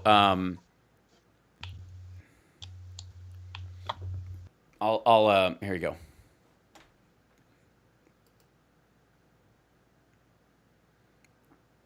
MAGA Daesh. Yeah, right, Suze. And how funny is Al-Qaeda? That's brilliant. Al-Qaeda?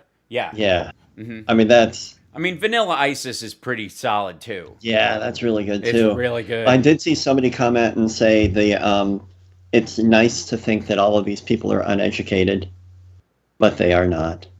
Well, no, uneducated does not equal extremist. Well, and also there's variations of what uneducated means.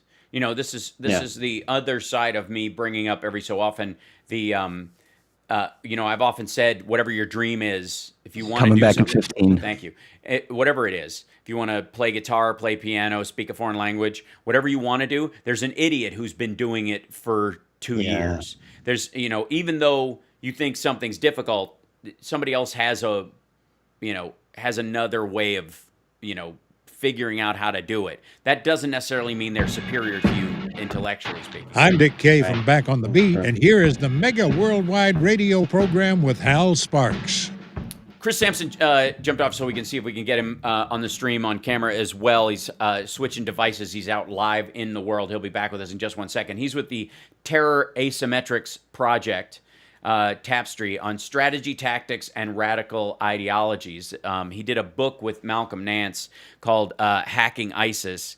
And you have to understand, well, I guess this situation is twofold. And I'll ask this when Chris pops back on too and see if I'm right on this. But there are two elements. One is, it's kind of scary how many offline and online available communication tools there are now compared to what there were, during World War II or whenever, at any other time when there was subterfuge going on, or during the Cold War, when we had Russian sleeper cells in the United States trying to overthrow the government. All that stuff happened. All that stuff was real.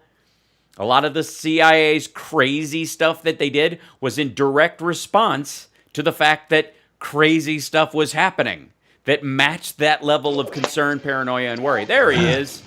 Hey, now we got you. Look at that. Went to the other device. To the iPad, we go to the iPhone. Indeed. Works perfectly.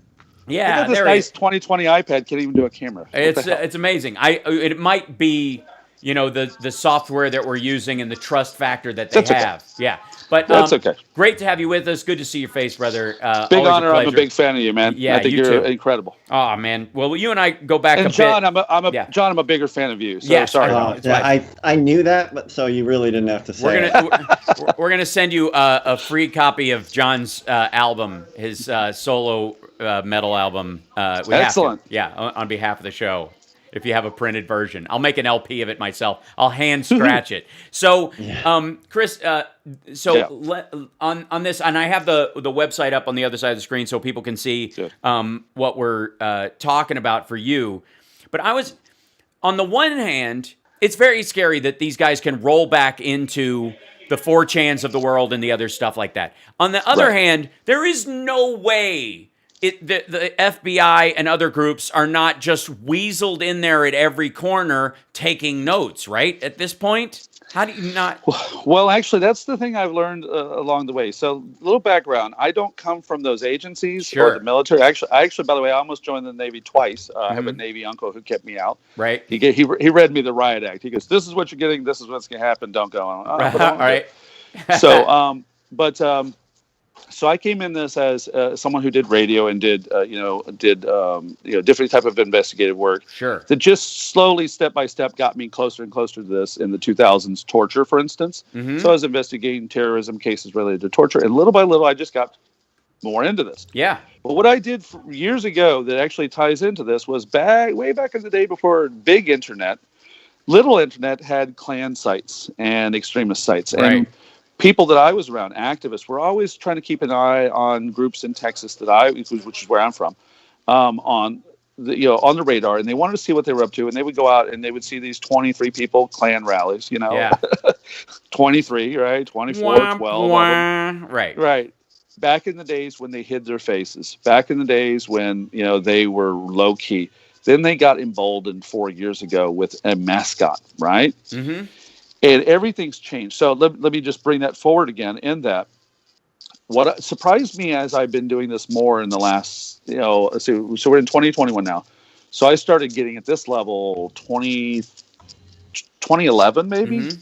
and in overdrive in the ISIS era, and even more in this field just before Charlottesville.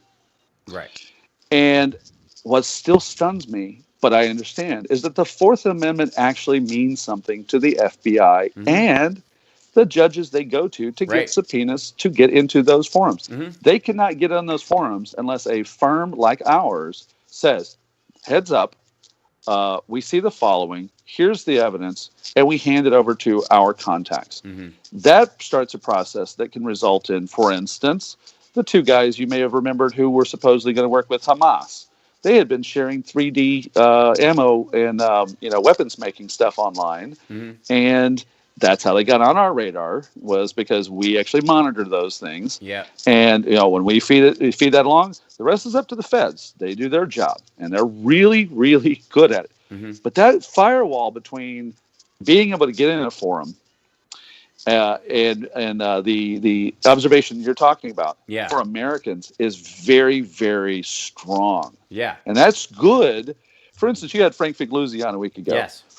Frank is a champion of that. He literally, I'm impressed with him all the time because he has a sense of what the law is, but he also has a strong sense of both your right to speak and express and your other freedoms. And it means something to him. You can tell. Yeah. So there are should. times where, it's like we can't, and there's a different problem with this, is that you can't act on every bad thing the citizens see. Yeah. So I get this on Twitter all day long. We see such and such a thing. And I look at it and I go, man, that's really bad. Problem is, a prosecutor will not touch it. It's just what we call edgelording or shit talking. Whoops. And for someone, yeah, I'm in a hotel here. That's right. We're live on radio, so we have to. Thank you. No, I'm a radio guy. You're right. I got. Hey, let me tell you a funny story. We're back in 4, 3, 2, 1. There we go. Now we're back. Yeah, I got waterboarded and did not say all those words. So let's keep that in mind. Yeah, that's right. Even under the board, I didn't throw any of those words out.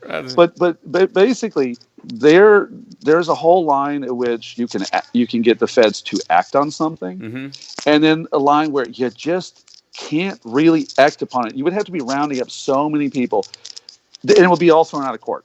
Because so all he's saying is these and this and this. Right. So there's one last layer that I want to bring back to Trump. So this concept that you see me and other people posting about called stochastic terrorism. Yeah. Is like, well, maybe if someone roughed up these journalists, that would be okay. Yeah. Or, hey, officers, you're arresting a guy. It's okay maybe if you rough him up a little bit.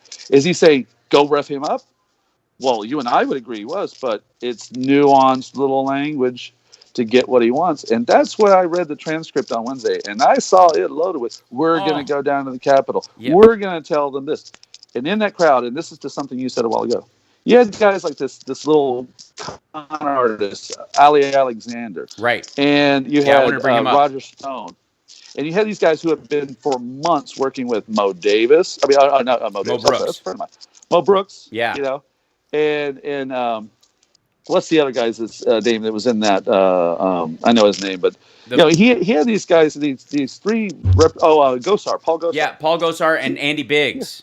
Yeah. Andy Biggs, and he literally is out to go. I'm working with.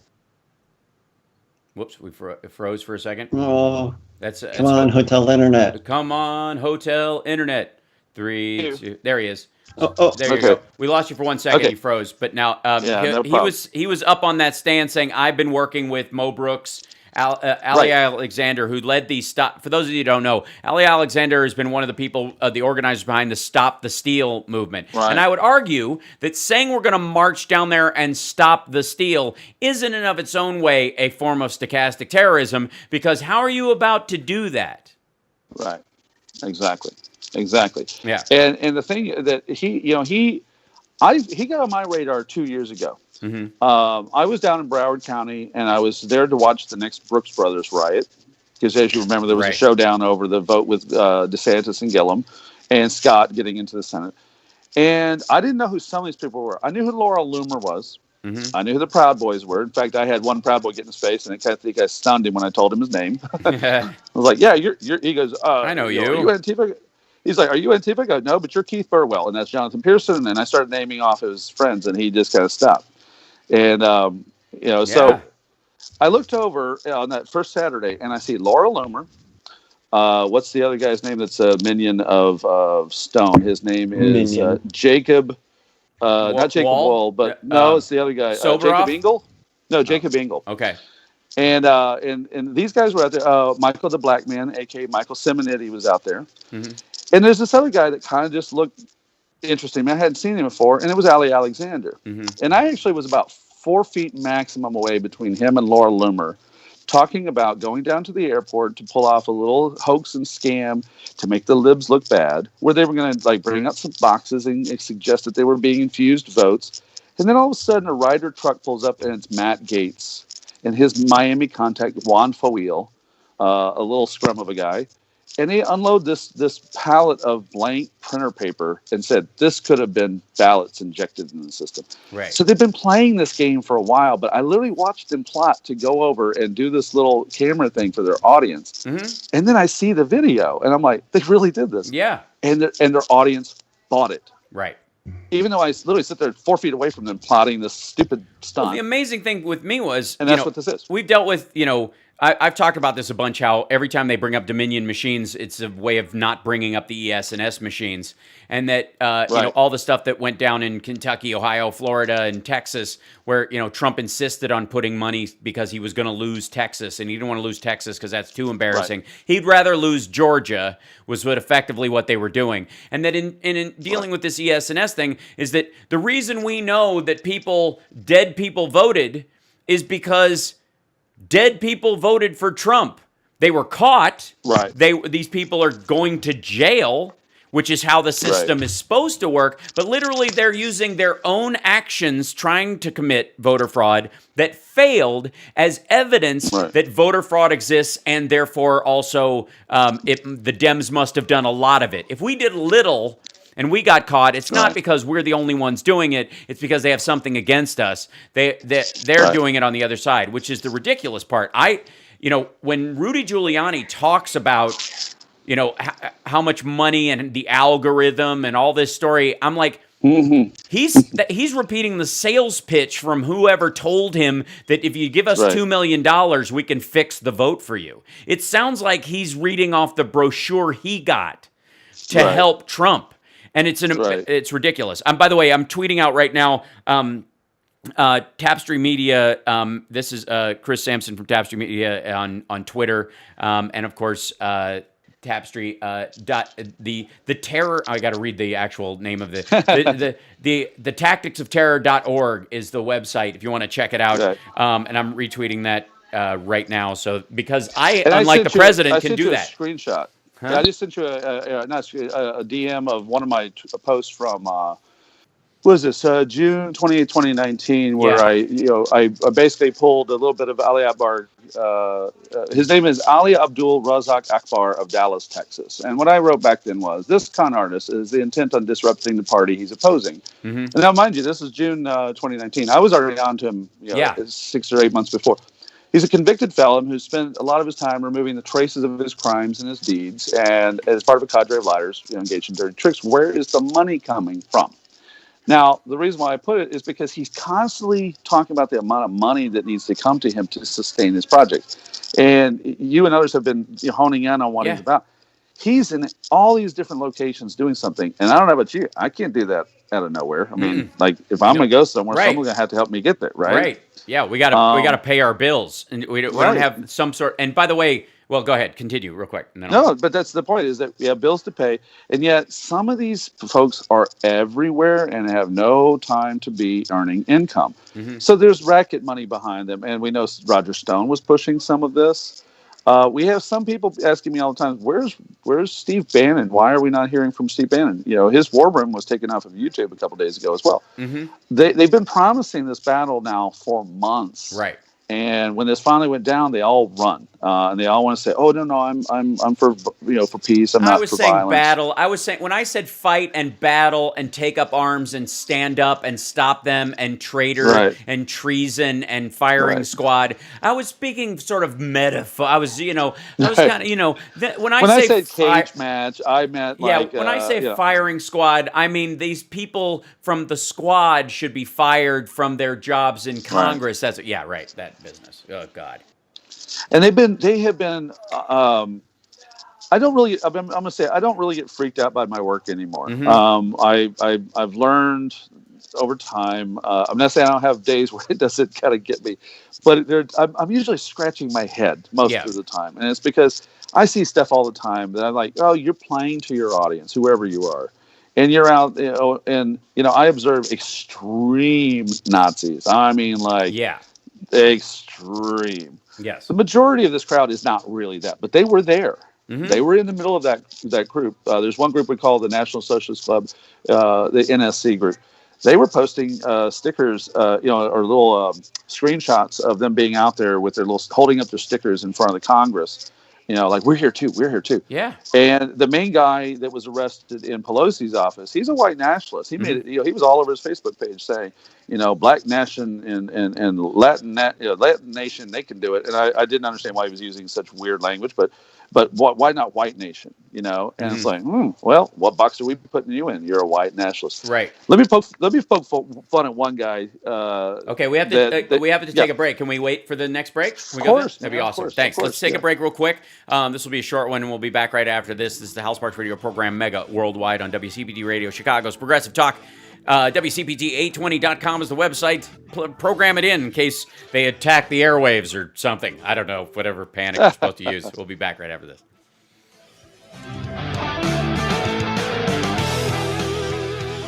Yeah, I'm sure you've seen the stuff about Ginny Thomas, right? Yeah. She's one of the bundlers behind Ali Alexander. Right. She's paying for this stuff. Right. And he's like, yeah. Well, one of the things is we have a tentative list of people we look at, but until we get like a paperwork thing, it's sort of like it sits in the background. Like we know what he's up to, but we have it's like what we call rumors intelligence. We think so and so is funding this, but until I get a document in hand, I don't drop those names. Mm-hmm. Yeah, absolutely. Or until you get on camera saying I'm funding it, Well, and somebody needs, on a personal level, somebody needs a look at Groundswell's books, and the anti-money laundering law that passed, and the LLCs and corporations having to list where they're from now is going to change a lot of this. Welcome back to the Hal Sparks radio program, Mega Worldwide. Welcome now time for the happy ending. Yay! Welcome back. By the way, we're still on with Chris Sampson for a couple more minutes. I keep holding him over on the break because I want to. There was one particular person you were talking about that you were like, you're going to make fun of this one particular fellow. Yeah, there's a guy. He was so gung ho to stream. He was having fun. There was two of them actually. I'm going to highlight both of them, but. Mm-hmm.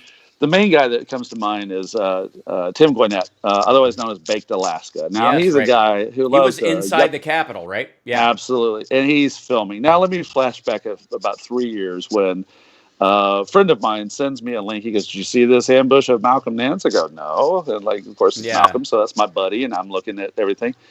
And it's this guy, Baked Alaska, pulls him aside at Politicon and tries to do a little impromptu video ambush with him where he goes, what's wrong with being proud of being white? Malcolm goes, wait, and Malcolm's a pro, Right. And he says, oh, hi, who are we? Okay, who are we talking to? Okay, you want to ask that question? Okay, sure. Well, let me tell you something. There's nothing wrong with it. But, when you go a little too far with it, we put you in a box. And he literally drew a little box out with his fingers at the camera. And he goes, well, what about black nationalists? He goes, oh, no, we look at them too. And when they go too far, we put them in a box. Right. Yeah. And he sort of laughed, and then the interview was over. Well, guess who's in that box now? Yeah. Baked Alaska. Right. And Malcolm warned him. He says, you want to play extremists? You will be in the box. And you don't want to get in the box. And Malcolm just 2 days ago said, what did I tell you about that box? Mm-hmm. So that was the first person I ID'd in this when someone sent me a video and said, oh, there's this guy. I go, oh, that's Baked Alaska. Yeah. Oh, who's that in the background with him? That's Nick Fuentes. Mm-hmm. Oh, so here's the funny thing. They sit online and they yuck it up and they yuck it up and yuck it up. And now they're basically facing federal charges. So how funny is it now? Well, and they streamed everything, which is the thing I wanted to get to. So many of these people handed over and made our jobs super easy. And just live confessed to their crimes. Yeah. So the guy last night we were having fun with was the zip tie guy. In fact, there's two zip tie guys. Yeah. And the primary one a lot of people see, his name is Eric, and Eric Monchal, and he's out of Nashville. And he was in a hotel right after having fun with his mom, who he travels with, and his friends, and he had his mask off because they don't do masks. And congratulations, homie. Now you've pretty much been outed for trying to run around and at least appearing to be planning to execute people or kidnap them or whatever you were planning. Yeah, try explaining at the minimum, trying to take government officials hostage. At the maximum, if he's part of that Gab crowd that was talking about executing the VP. That was the target. That's who they were hunting for. That whole Gab conversation and the WhatsApp stuff that Jared and all them have been involved in for a very long time, and kind of using that, and the Matt Getzes of the world and Devin Nunes, they operate on things like WhatsApp as public servants allegedly. It's one thing if these guys do it. It's another thing entirely if public servants are hiding their internal conversations, even from normal, ethics investigations and the like. They are using destructive methods, which is against the law, to coordinate with other members of government to subvert functioning overt government with a form of covert government. That is effectively what's going on. And that. And if you remember, there's a guy out in Washington State. His name is going to escape me in this conversation. But there was a guy in Washington State. I think he's a state rep or state senator. He's off the grid crazy, and they started trying to sanction him out there because he's just as bad as the worst of these guys, and yet he's in one of the offices. And as many people have been pointing out, we now have two or three QAnon folks that just got elected to Congress. Right. And what's their excuse going to be now? So it'd be very interesting to see how the Congress handles through ethics investigations. Expelling those members, right? Expelling those members, right? Which they're going to have to do, because the problem is. Like, a lot of people know I'm a Mason, and I'm a Freemason. We get a lot of bad rap over the years, obviously. But one of the things that we do as part of being a Freemason is promise not to try to subvert the government. Right. Everything we do, you know what I mean? Hal, you're on the level, man. You've squared up your intentions. Exactly. I like that about you. I know where I stand. None of my political leanings are hidden behind, an anime avatar and a fake name on Twitter. I'm as a blue check, I'm as out there as you possibly could be. Meanwhile, though, I'm accused of those kind of things by people who actively are saying this is the language we have to use to hide what we're really doing. And the QAnon folks literally take an oath amongst themselves to fight this internal fictional deep state that they've made up, which could include anybody who disagrees with them. And now that has reached a violent level. And they're called digital soldiers. They actually took an oath. I'm glad you said that. Yeah, Michael Flynn is a guy we haven't talked about in this conversation, but Michael Flynn got suspended the same time as Donald Trump, and Michael Flynn is a very bad person at this point. Yeah. I'll be honest with you, especially with Michael Cohen out there. I've tried to mentally keep an open mind that maybe there's some nuances about certain people's characters that I might not really like them, but maybe they're not so bad. No, Michael Flynn is a very evil, bad man at this point. Yeah, he knows what he's doing. And he has been pushing these guys to go out and do this, and he's operating this from a distance. And he's quite skilled at knowing what he's doing. He has the mental acuity to be doing this with full mindedness. His a legal expert in his mens rea will have fun. So these guys are definitely behind a lot of this. And there's one more thing with this is that the social media platforms.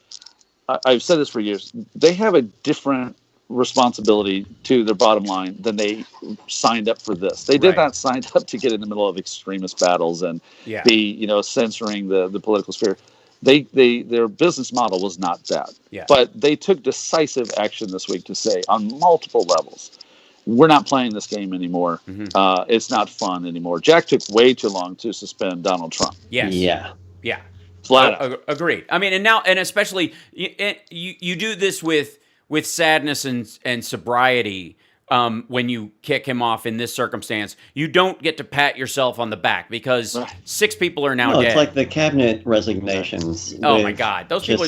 A couple days left. They're just avoiding not having to sign on to the 25th, so that if they want a future in politics, they can go. Well, I resigned because I wasn't sure of that, but I didn't go against the president. Like that's nonsense. Well, it's like inviting the drunk to your party, right? Who brings his drunk friends, and you think, well, but see, I promised I would have 1,000 people at the party. And by having him, I now have 500 more. I only had 500 with this first crowd that weren't drinking, but I invited the drunk.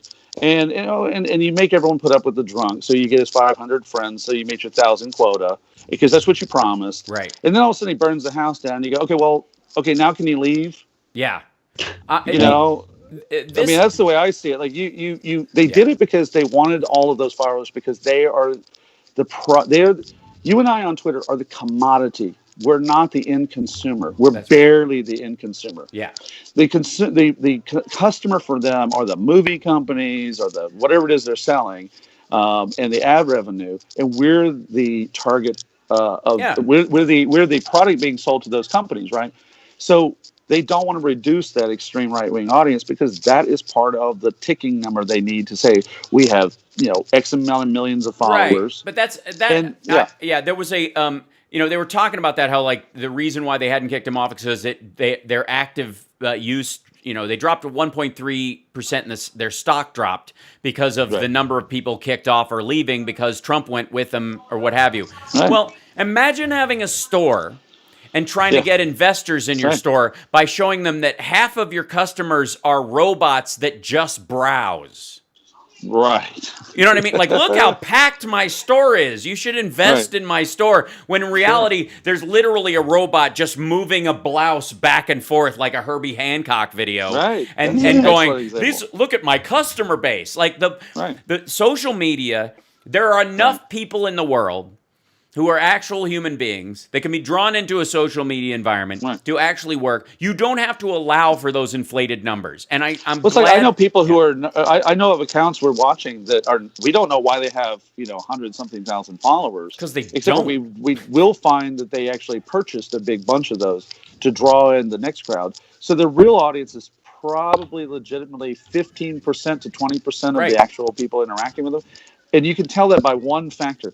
If you look at the retweets and engagements with that many, it's really, really low. Yes. But if you take someone like you or Malcolm Nance or someone who's on TV with a high audience and a high follower count, the interactions are fine because you could, like Malcolm put out a tweet this morning, and by the time I saw it an hour later, it had 6,000 likes, and that means it's authentic audience building.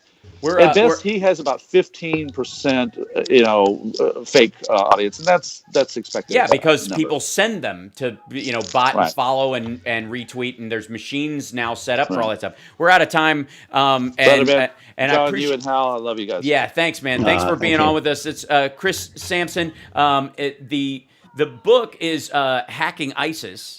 And the Tactics of Terror is the website .org. Tacticsofterror.org. Next time, let's talk about the foreign fueling of this because we didn't really get there. Oh yeah, let's remember there was one guy that was arrested in D.C. that required a Russian interpreter. Dun dun dun. Love you, Chris. All right, we'll see you guys later. Thanks for listening to the Hal Sparks Radio program, Mega Worldwide. Stay tuned for Dick K on the local Chicago stations, and of course, we'll see you in the post show. Those of you that are still with us. Okay.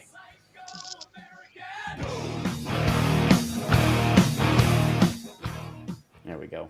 And we're clear. This Thanks, is Chicago. WCPT 820. All right, thank you, Hal. See you next week. Absolutely. Weekday, Cheers. 8 Sorry to we didn't get to 11 many of the a.m. callers, but we're Facts matter. having we're having too much fun.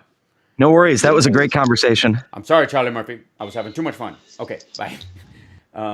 And Chris and John, you're just on with us for the last couple of minutes or whatever, and I'll say I have to. Normally I do a bigger, longer post show, but I think I'm going to be back on later on today with some of this stuff because of the craziness that's going on. So rather than be on, kind of nonstop for 8 hours. But I wanted to, while I had you for another minute, just kind of to the chat and the folks that are out there that have been listening to the conversation. Is there first of all, I'm telling everybody, it's change your password day. It is whatever. It can't be MAGA 2020 exclamation point. Yeah, not exactly. No, not anymore. Which, by the way, that was Trump's when it was just guessed, right? Oh God, so you want to know how whitehead I am? I never even try those things. Like I wouldn't give away my freedom for anything. So when I see it, I go, really? I wouldn't have even done it if you gave me the password. Right.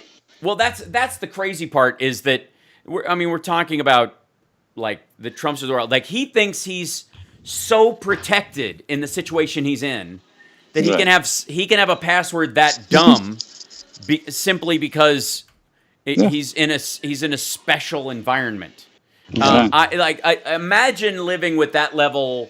I mean, again, the video that was going around that purported, and Johnny mentioned this, and I never really got back to it, but that purported to show them watching the raid on the Capitol was really them just watching before Trump went out to speak.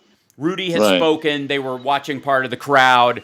Don Jr. was doing his, we're backstage, and his little conversation. Kimberly? That whole business. That was just them. Kimberly, know your place. Kimberly, know your place. Oh God, that was awful. That him down like crap talking her. I mean, they deserve each other, but there you go.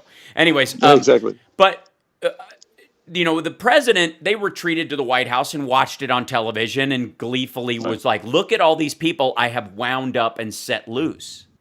Right. That's the scary part. So Well, that was his whole mission. And the coward does this. Now you're a Shaolin guy. Mm-hmm. I'm a Shaolin guy, and we take a sense of responsibility for what we do. And we know we've been at this long enough to know there's always that guy. Sometimes it's a woman who loves to rile up a combat thing and then send one of us in to go handle it. Yes. And sometimes when we're dumb, we do. Mm-hmm.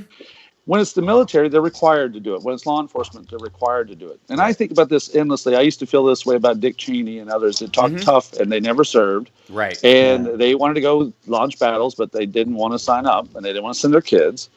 And that's what I think is most concerning to me about the audience of MAGA for Trump. I actually feel very bad for them on one level. They really, somewhere in their bones, think he's their champion, and they don't realize he could care less about them. He doesn't care, yes.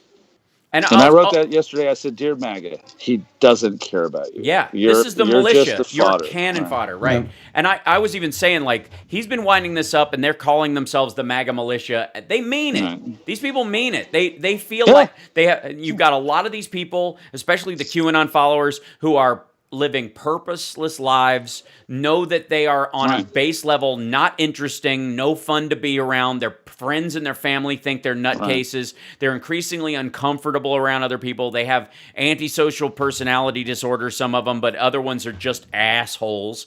And over the course of dealing with that, they get more and more lonely, more and more isolated. The only sense of purpose they have is tracking down these QAnon threads. Right. If any of these assholes, any of them actually went looking into like true crime websites, hunting down serial killers and stuff like that, they would be an invaluable resource to all of us. Trust me, if I could take that amount of energy, right, and I could say, hey, look, we have all of these ISIS accounts, we have all these Al Qaeda accounts, we have these. It's not that the self-made researcher is not valuable. I mean, I'm surrounded by them now. And I'm surrounded by some pure rank amateurs. Some of them are just, they need to stop and go home. Right. And I'm surrounded by some that are actually, they're good. They need some training. They need some ethics and guidance. But this other stuff, you and I talked about this in our last conversation, the do-it-yourself aspect of the do-it-yourself gamer aspect of QAnon, where it's like role-playing game, and they're all caught up in choose-your-own-adventure mentality. And this is old. There was a UFOologist back in the 70s that used to say, research it for yourself. And that's the QAnon jargon. Because it's like a magic trick. If I convince you that the trick happened in your hand, then you did it. Then you buy the trick. Right. You're involved in it. I couldn't have fooled you because it happened in your hands. It was in my pocket. Right. It was in my wallet. How did you do that? That must be magic.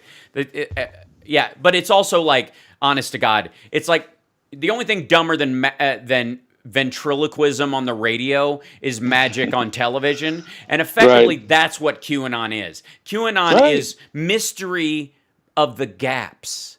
It is literally finding the God of the mysterious underworkings. The deep state is everywhere you're not looking. It's just over your shoulder as you look around. And these friggin' people, that I said this a while back, and some people kind of pushed back because it seemed like I was being sympathetic to the more violent ones amongst them or something, and it's clearly not that. The cantaloupe, the filler aspect of the QAnon, the sad, poor people who don't show up at the Capitol to kill people, are just dead inside and lonely as hell. Like, the loneliness is probably the primary emotional point. I was surprised how many moms were involved in this. Until certain people on MSNBC was covering it, and I was talking to Katie Tour and their segments about the radicalization and the violent radicalization of QAnon.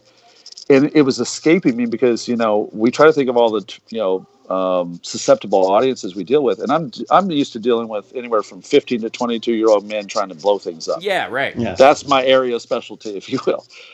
All of a sudden, there was that woman who drove into New York from Peoria, Illinois, who freaked out on camera because she suddenly arrives with 18 knives and she's just peed her pants because it's serious now.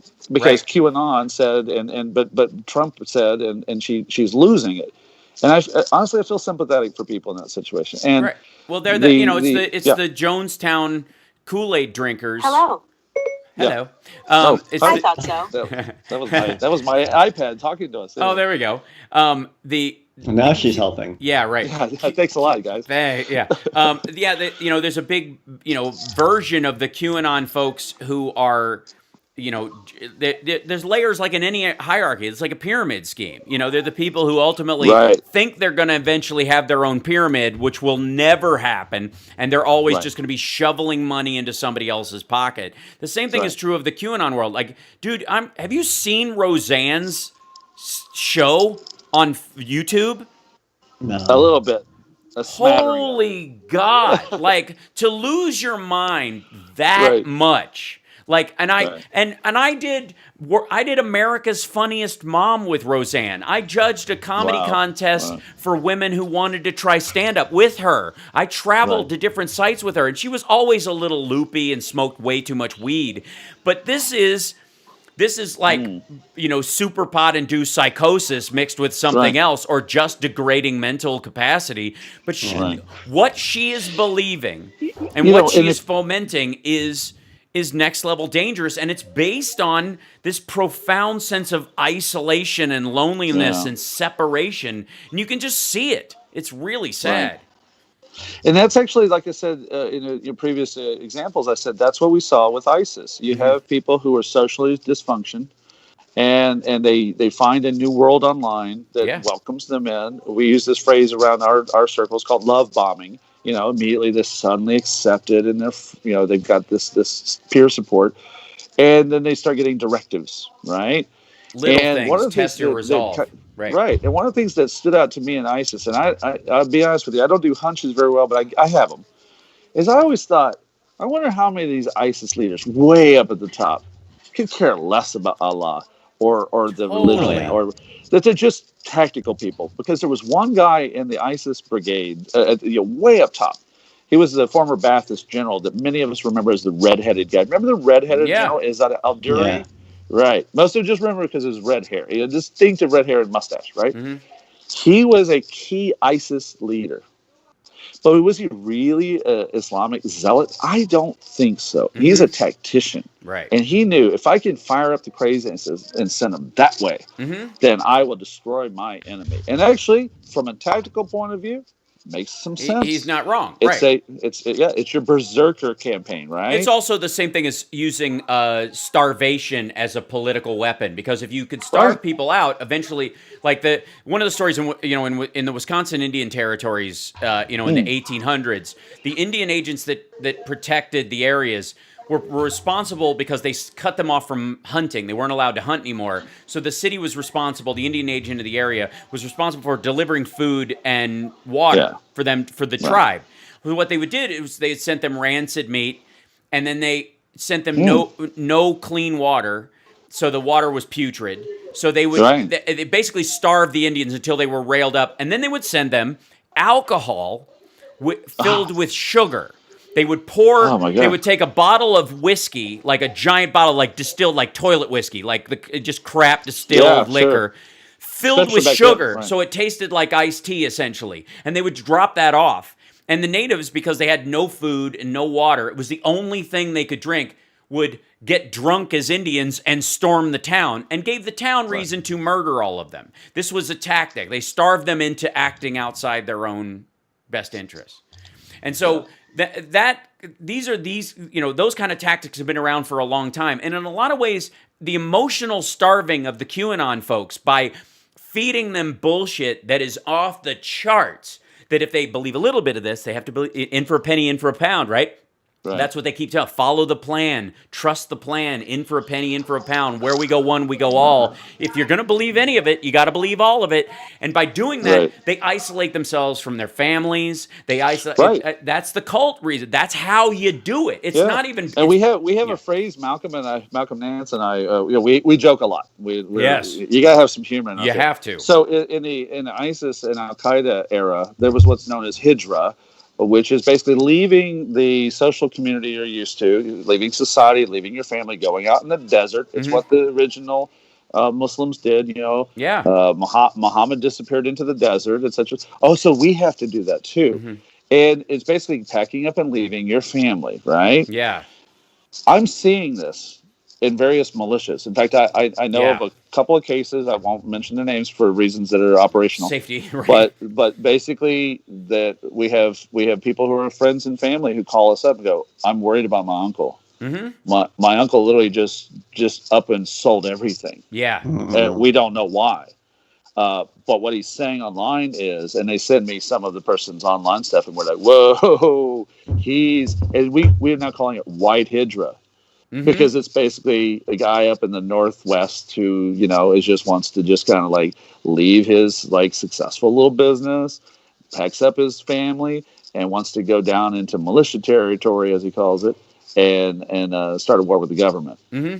And people who are concerned about and this is what bothers me most, people who love him are really concerned that it's gone beyond just jargon and rhetoric, and that he's really to do it. And actually, it doesn't change. And what I said to Malcolm just yesterday, I think it was, it reminds me of my friend Christiane Boudreau, who's an expert in ISIS radicalization, because she lost her son to ISIS. Yeah. He went off to Syria and he died. And she and I compare notes with these things, and it's like, it's the same process. Right. I'm going to leave my family in the big picture. They're already part of the problem, or they won't understand, and it's that radicalization all over again. But when we call it White Hydra, it's basically you're leaving society, you're selling all your stuff, you're packing up your guns, and you're going to do what? And one of the things I told to this one nephew of this guy, as I said, I don't know how to reach him, but we need to get to him that it's going to fail. It failed with Michigan militia, Wolverines militia. They didn't get anywhere. They were infiltrated from the moment they got started because someone went, this is crazy. And instead of running, they basically went to the feds and they got them in. And this is going to happen to this guy too. I have these assholes. Like we've seen a couple of these things flare up even during the Bush years. Post 9/11 with this whole kind of like 9/11 was an inside job, one world order stuff. Those guys rose up. What did they end up doing? Like two of them ended up kidnapping one of the other people's kids, and they ended up there was a gunfight over who was going to get the proceeds of the meth sales, because they were going to fight back against the idea that the CIA didn't just traffic in cocaine once, they do all the time, and that's the primary thing. So we'll start our own. We'll fight back against that by trafficking meth. Okay, and they of course failed miserably. I got to let you guys go, of course. And thank you guys so much. Johnny's got to take off, and so do you, and so do I. So thanks for being on with us today, Chris. Thanks for hanging out. Yeah, you too. Take care of yourselves, and I will see you guys. Pleasure, Chris. Thanks for joining us. Yeah.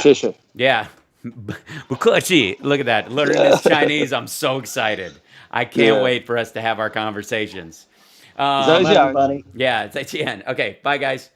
So I'll sign off on that and then go back to me, and there we go. And ta-da. Hopefully, there we go. Hi, everybody. That's fun. Thank you guys for joining me today. I appreciate it. It was great to have Chris on. I know we went kind of longer into that conversation, but I love the dude. I talk to him fairly regularly and about these kind of things because they deal with it so directly. And so sometimes when you're like, why do you think? How did you figure that out? Part of it is because I ask around. I ask the right people, and then I form my opinions based on some serious intel as best I can, instead of like the Kirsten W. Like, okay, my inside person is telling me that God wants, that kind of nonsense. Yeah, thank you very much. I appreciate that, you guys. I will see you guys later. We have to run off. We're taking Frankie to his forever home today. Frankie the cat is, first of all, now Summer can pet him, and he sat on her lap, so he's improving just in time to go to his forever home. So fingers crossed he blends with his new owner, and they have an older male cat that's just lost his. They had two cats, one died. The older male cat is very sad and wants a pal. Frankie likes other male cats. He follows Murphy around, and and it's mainly the lady and her husband. So hopefully, as an older couple, they'll be able to take care of him. So we got to take them. We got to take Frankie to them right now. So I will see you guys later on. And we successfully did it. After Frankie goes to his forever home, we got all three of these older ferals, which were a real pain in the ass, quite frankly, forever homes where they'll be happy and healthy and all that kind of stuff. So I don't know if I'm going to be on Stuttering John later. That's a question for Stuttering John in many ways. But thanks for the hype train, you guys. Thank you for the new support, and bless you. Thank you, James. Much love to you, Billy Hutchings, as well. Thinking about you all the time. And everybody who joined and kind of and Jack and House for gifting the subs on Twitch. Thank you guys. And I will see you guys later on. More than likely, I'll probably jump on later on tonight because it's a Saturday. What the heck? And I'm sure the news will continue to roll. So much love. Okay, I'll talk to you later. Bye.